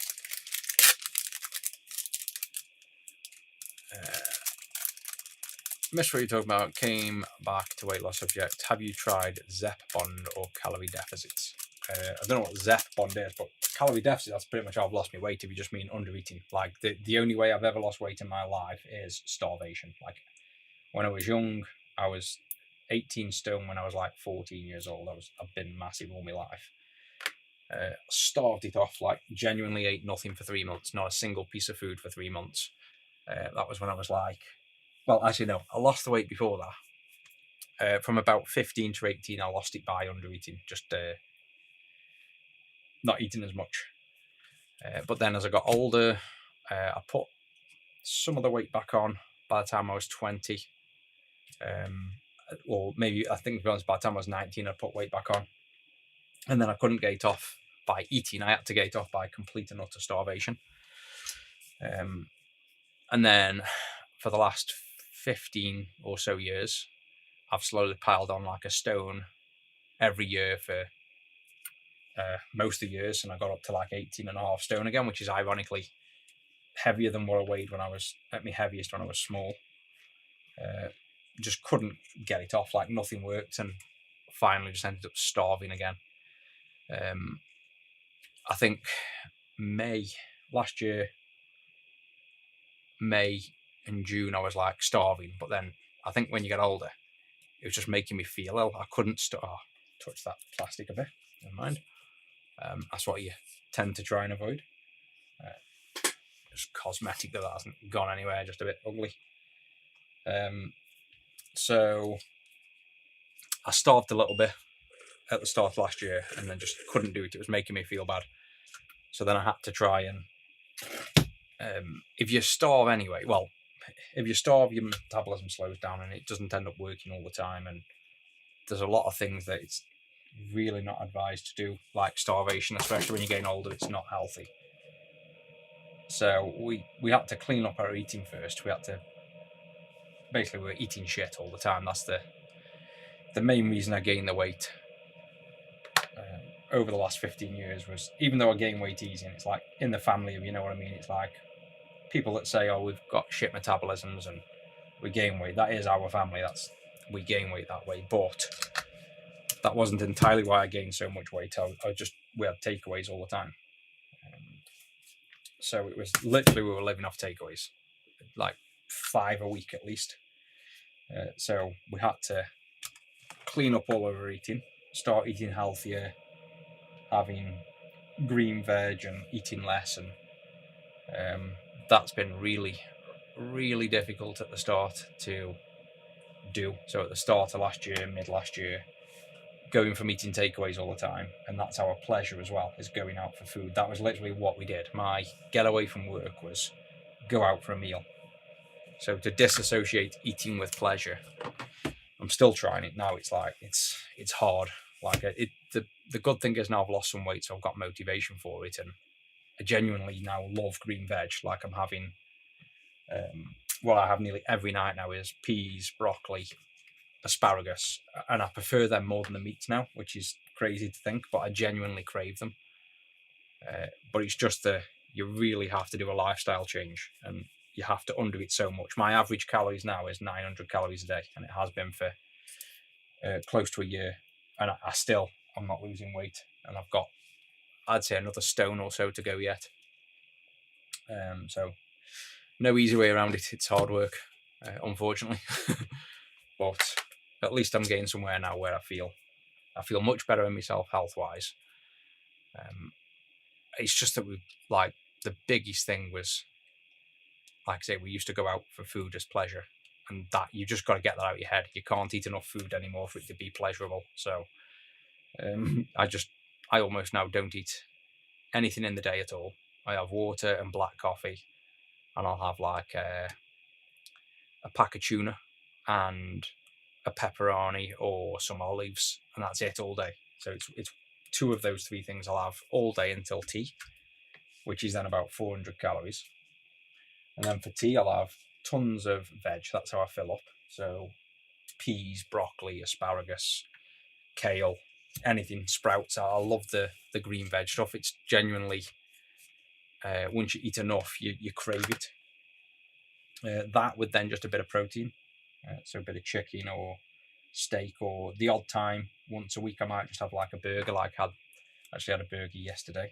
I think it was yesterday or the day before, really nice. But then I put £2 on straight away. So it's like, as soon as you're not perfect, the weight will go back on. That's the kind of annoying thing, is sometimes you just want that break. You just want to, fancy a Chinese or something like that. But you've got to make it so it's so occasional that it's not a problem, because you just can't have that lifestyle if you want to keep the weight off, or at least I can't. You cannot have a lifestyle where you're having breakfast, dinner and tea. It just doesn't work. Zep Bond prescription made for weight loss, subcutaneous injection, 2 months and £30. Nice. Yeah, it's anything that gets it working as a benefit. At the end of the day, I'm so much healthier now with the weight off, where I didn't think I was unhealthy. So as stupid as it sounds, I think you gain the weight and you still think, I just thought I was getting older, was my main thing. So I got to mid-30s, and then all of a sudden everything was unhealthy, and getting up off a chair, and the stupid thing is, like, I don't know, like camera will focus, but like getting up off a chair, I'd be going, getting up with my knees like that, kind of pushing up, whereas now, obviously, when you're younger, you just stand up, and stupid things like that, where just getting up out of a chair, I just presumed I'm getting older, I have to push to get up off a chair. It was just because I was fat. It was pretty much that. This one's going to be a pain. I'm going to cut this out. So once I'd lost quite a bit of weight, all of a sudden the funny thing was I could little things like that. I could stand up without pushing off a chair, which I just got used to doing over the few years and not realised when I got heavier and heavier. And then all of a sudden I'm now, like my average work day now is, I'll wake up at 6 on average every day, sometimes earlier, and I'll work till 7, maybe 6 in the main workroom, and then I'll go in the living room and I'll work till 1 or 2 in the morning every night, pretty much now. And that's just because I'm more alert and more awake and more energy, even though I'm eating less. Just having that weight off has helped with so many things. But I never saw it as not normal, if you know what I mean. Oh yeah, see, cake. Mine isn't cake or breads or biscuits. Mine is sweets. I love randoms and Haribos, and I love all the sugared stuff. Still do. Like I'll still have sneak that into having a few a night, basically. But yeah, I've always had sweet tooth, not savoury. Like I'd pick a sugary cake like a Victoria sponge or any kind of sweet cake I'd have over food. Like if I only had one, like not so much now I've got a bit healthier, but what have we done with that lot there? I would genuinely have like a dessert over mains.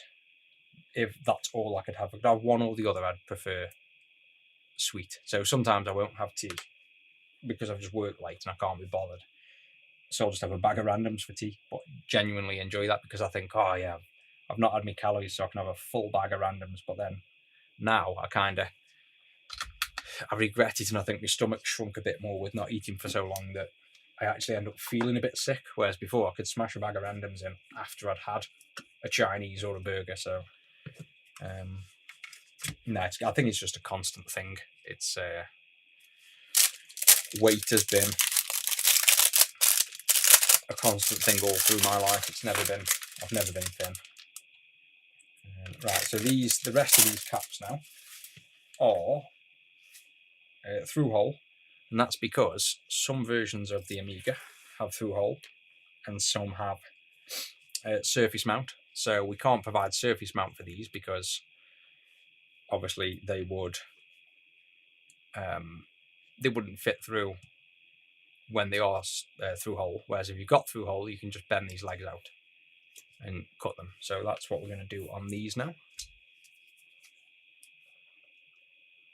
And I'll try to not melt any more plastic this time. I should pay attention.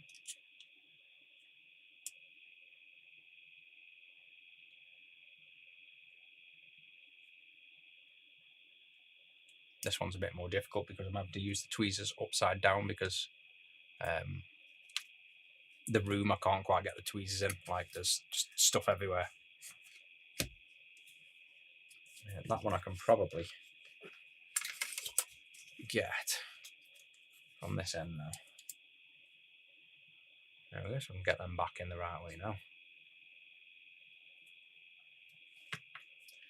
That's them 2, 3, 4. So all 4 of these.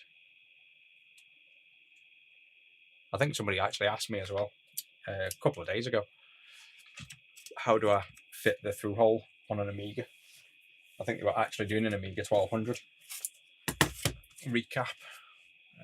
I just explained what to do, but now there'll be a video of how to do it as well. And if you're removing anything, by the way, see these things here? If you ever see this kind of tin can thing here, these are delay lines. So they've got basically coils of wire inside. And they're designed for very, very fine tuning on composite video signal. So they delay the luma, which is the brightness, and the chroma, which is the color, by like 10 or 20 nanoseconds. So incredibly small amounts of delay. And they're ultimately almost like an inductor. They're just coils of wire. But never use hot air around these because they'll die. So you'll do a recap on an Amiga. You'll be recapping these with hot air and these are going to die. And then what's going to happen on your video signal, if you're using composite, which most people probably won't notice because on the Amigas most people use RGB, but you'll find the composite colour goes all funky, or you lose it altogether because these delay lines burn out inside. So if you ever see these cans, trust me, I learned the hard way on Atari Jags. Do not use hot air around this area. In fact, before I put these back on, I'm going to take these off because... actually, no, I won't. I was going to say because these will fall off, but I'm going to desolder pump them off. Oh yeah, so I'll show you what I've just done on this for the next one. I've basically bent the legs as you saw and soldered them down like that. So what I've done is got, say for this one, I've got 100 microfarad here. Just bend the legs, push like that, and then just trim off, just so you've got a little bit sticking out like that, basically. Or you can leave a bit more, but you don't want to go too long because you don't want it sticking out over the pads. So cut off like that. I've probably done that a little bit short, but I can solder that on. So maybe like that. And then on here, just make sure where you see this shape, where are we? Where you see this shape, this side with the cutout is positive. So positive on these is where this line isn't. So white line on flat line, you can think of it. So it wants to go this way. So white line here, and the front then is the positive. And then we just pre-tin this side, get a nice big ball, get the cap, warm up and slide on, like so. And then you can come the other side and flood with solder. And then I just go back and touch up the other side. And that's that on. So that's how you kind of put through holes on surface mount pads, basically. So we've got one more 100 here.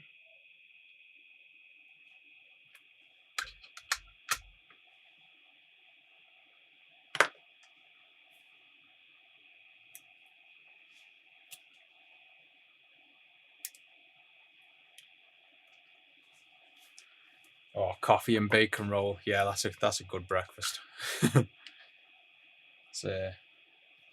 I always have coffee in the morning. I don't have bacon that much, but I had it. I did a burger, like I say, yesterday. I'll show you the photo in a second. Of course, it was because I was making the burger. It was everything: bacon, cheese, the burger itself, the beef, lettuce, onions. Oh, it was good. But then when you're having that, I hadn't really eaten anything all day, and then today, day after, I don't think I've even eaten today. Kind of like making up for the treat, if you will. That's just what you have to learn to do. Right, so that's that one. Let me see if I can pull that picture of the burger. It's going to make me even hungrier because I'm already hungry. I'm going to have to go and walk Rusty in a minute as well. Yeah, so there's there's what I made yesterday. Red onion, tons of red onions, lettuce, burger, cheese, bacon. So not healthy, but it was nice.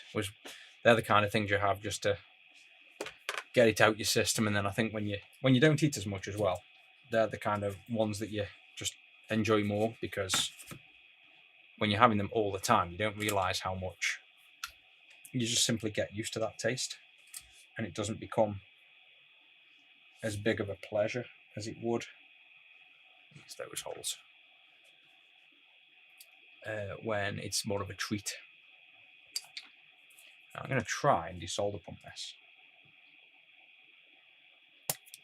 No, I don't think that was going to work. No. Yeah, this is not going to. It's not going to desolder pump.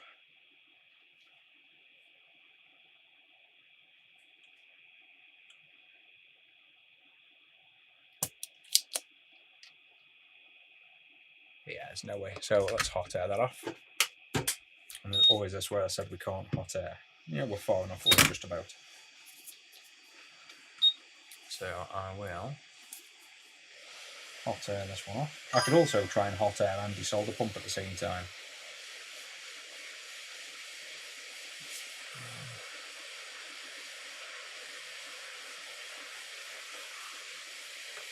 yeah, that sounds like the full builds I've done. I did one of them about a year ago now. I think I did a little TikTok showing it off, and I put like the Wi-Fi on and stuff. But there's so much you can do.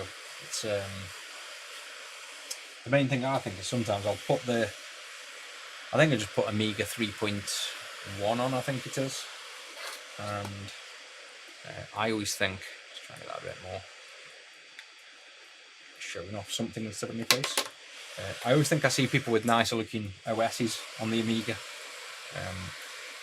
I don't know, it's like Best Workbench or some other things, but obviously they're not really designed for being crazy overpower on the graphics unless you Pi-storm them. But until they make that unified HDMI output actually work for, you know, the main screen as well as the extra screen, then I don't really like to make them too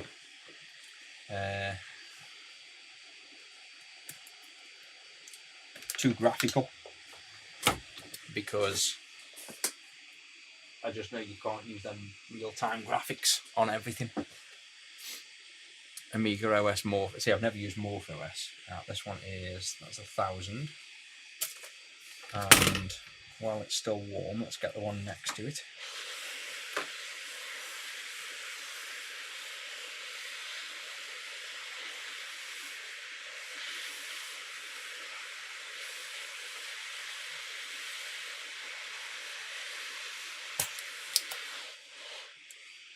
And the delamination on this with the heat. Doesn't do any damage like, but see how it's gone a bit light in that area. That's the motherboard slightly delaminating with the heat. Well, not delaminating, the centre of the core is growing a little bit. So that's what you try and avoid. You don't tend to want the you don't want the PCB doing that if you can help it.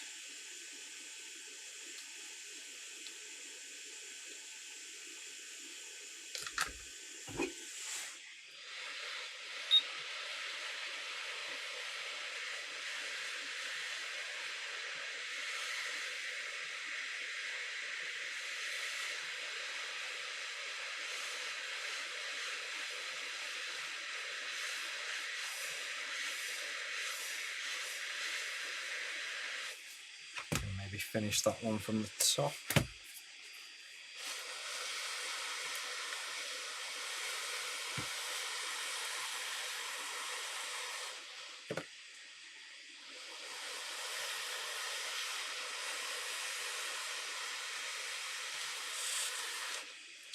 See, that's why I wasn't going to put my my little cap on first, because it's fell off with the heat. There we go. So we have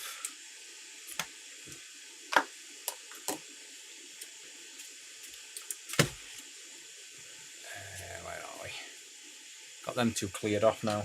Put my little aluminium cap back on that's fell off with all the heat.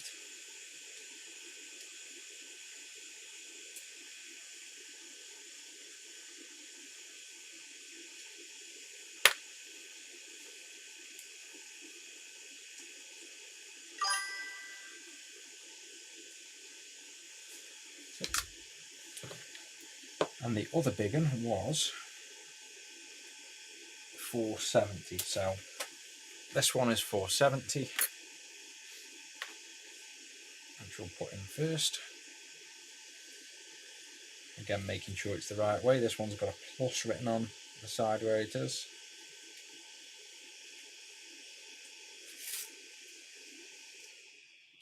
And the other one's 1000.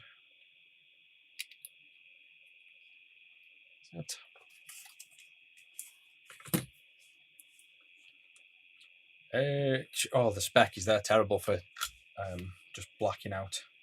The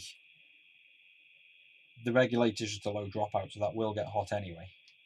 So it might not be that. But yeah, those things, I think most of the components on there run hotter than they should, so that's kind of why they are very very well known for burning out. I haven't fixed many myself, though we never really got them in for repair. I think everybody that had Speckies pretty much fixed them themselves. I think that was the generation that used them. It was all about doing it yourself anyway. But it might be the regulators not behaving right. But I do know they are.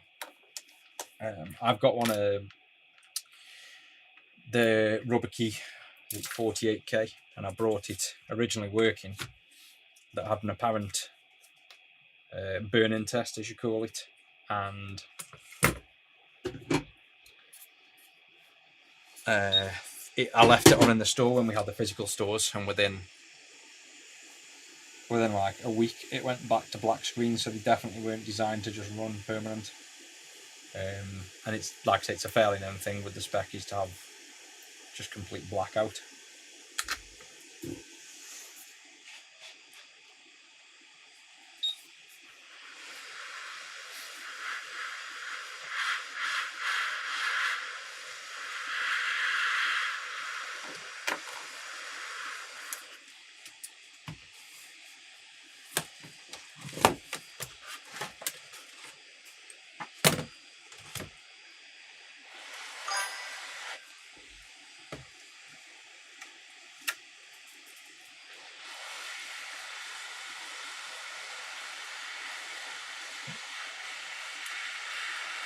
You know what else reminded me? These caps don't really smell.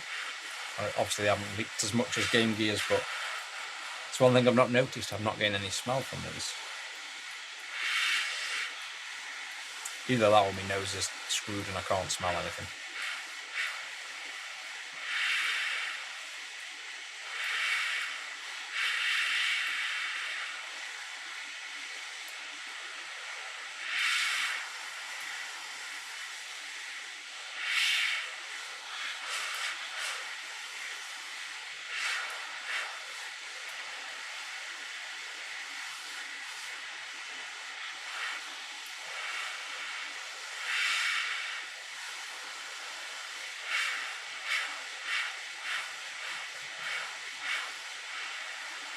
To be honest, these caps, these three, these are probably the perfect one where we should use the desolder gun.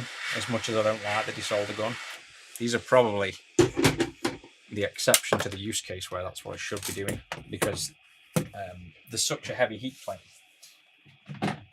and you guys all know I don't like these desolder guns. They never really work for me, but since I actually brought the right size nozzle at the end, let's give this a go. And I also just don't like the noises, annoying as hell. This is set to 450, and it's pretty much instant. But yeah, I do not like these things. I always think they rip traces. Also, this is doing Morse code on me. That's not me doing anything. I don't know what that's doing. It's ticking at me.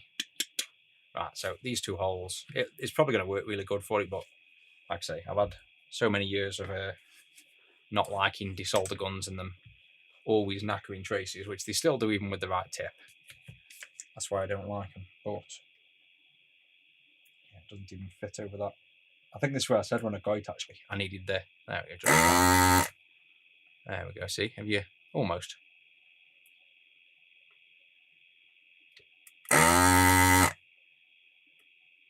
Yeah, so give it its juice, did that perfect, but see how it's already... I just don't like, see how the thin annulars there, the little rings.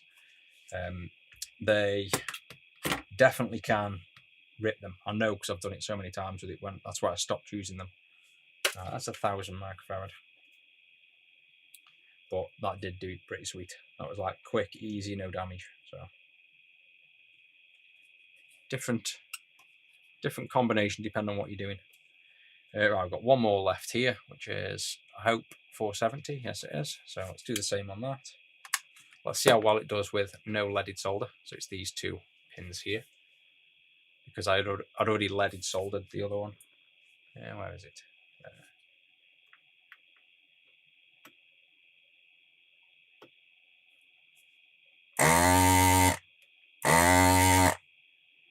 See? Shit. So the other one had lots of heat off the hot air first, and it had got leaded solder on. So let's try and at least give it some leaded solder.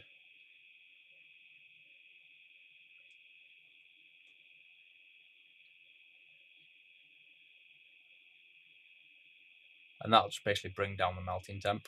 And I'm also going to warm up that area of the board with the hot air still, just so it's not stone cold.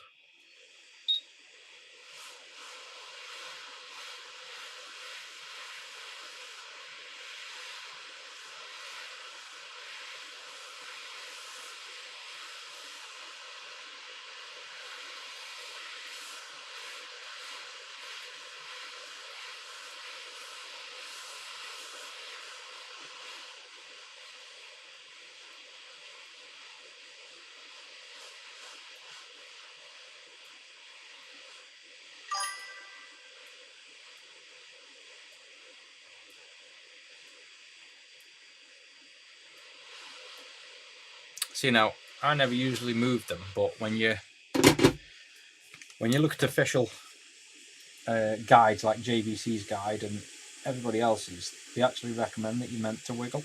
But I just find honestly the rip traces more than they do a job that you can do with other tools. But I just think there are some.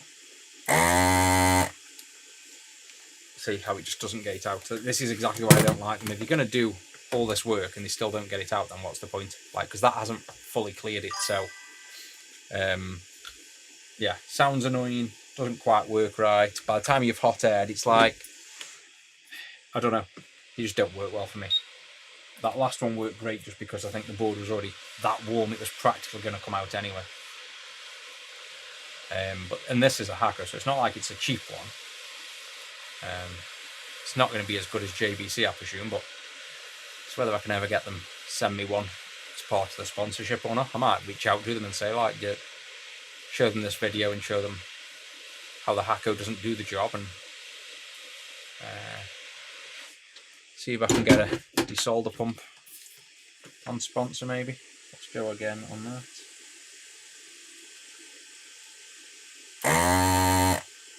Nah, it just doesn't work. It's actually, I say it doesn't work. I could be crap at using them. It could be a combination of a few things, but yeah, they don't do it for me. So for this, what am I going to do? I'm just going to hot air it off from the other side. It's my solution. Oh, actually, yeah, I can hot air this, so I can just go from this side, so I don't melt the connector.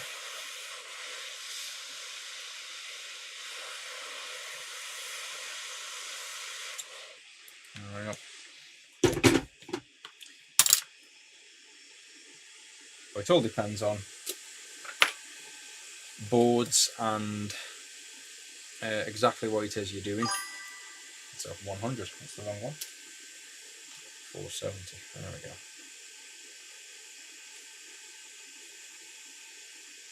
That's that, and that's now a 4-week gap. Alright, so we've got to solder them to one so I don't forget. First one is here. Oh yeah, them tweezers. I like them tweezers now. For removing SMD aluminium caps. I know you don't use them much, but definitely my favourite way now of removing SMD caps. And given how much better these irons are as well than other irons, I wouldn't doubt that, even though I've got a Hacko desolder pump, wouldn't surprise me if that simply doesn't work, but the JVC one does. So I'll try to remember to email them this weekend and, like I say, point them to the stream at the position where we've had the issue. See if they can send me one. Because that is something that we do quite a lot of, obviously. Recapping is quite common. And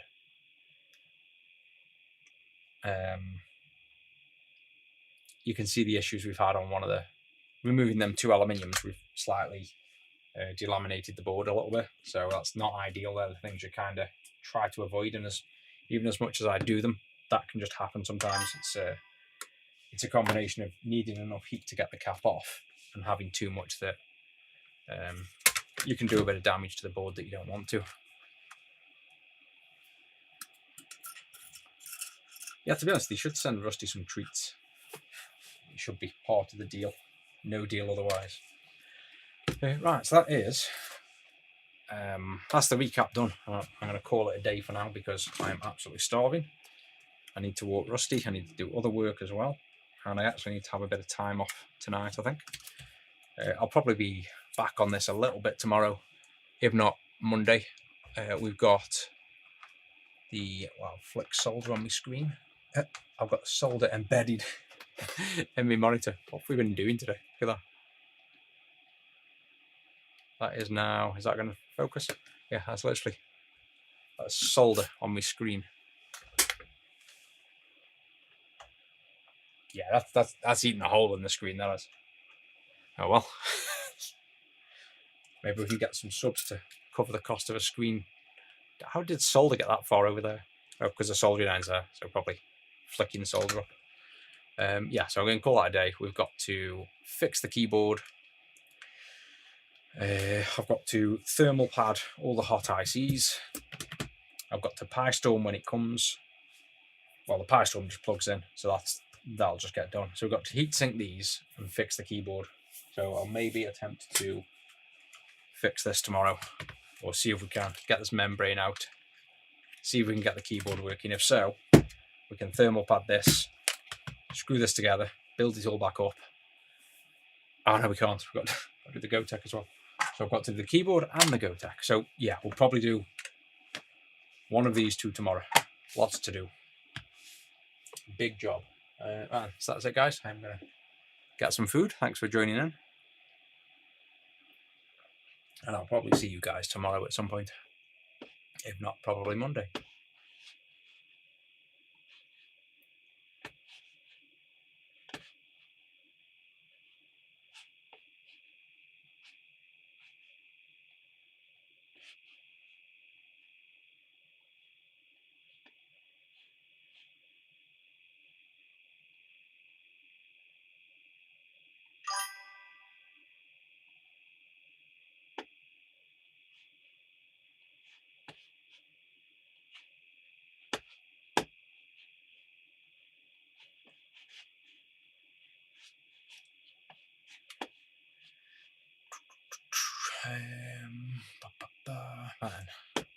I will see you guys tomorrow. Thanks for joining.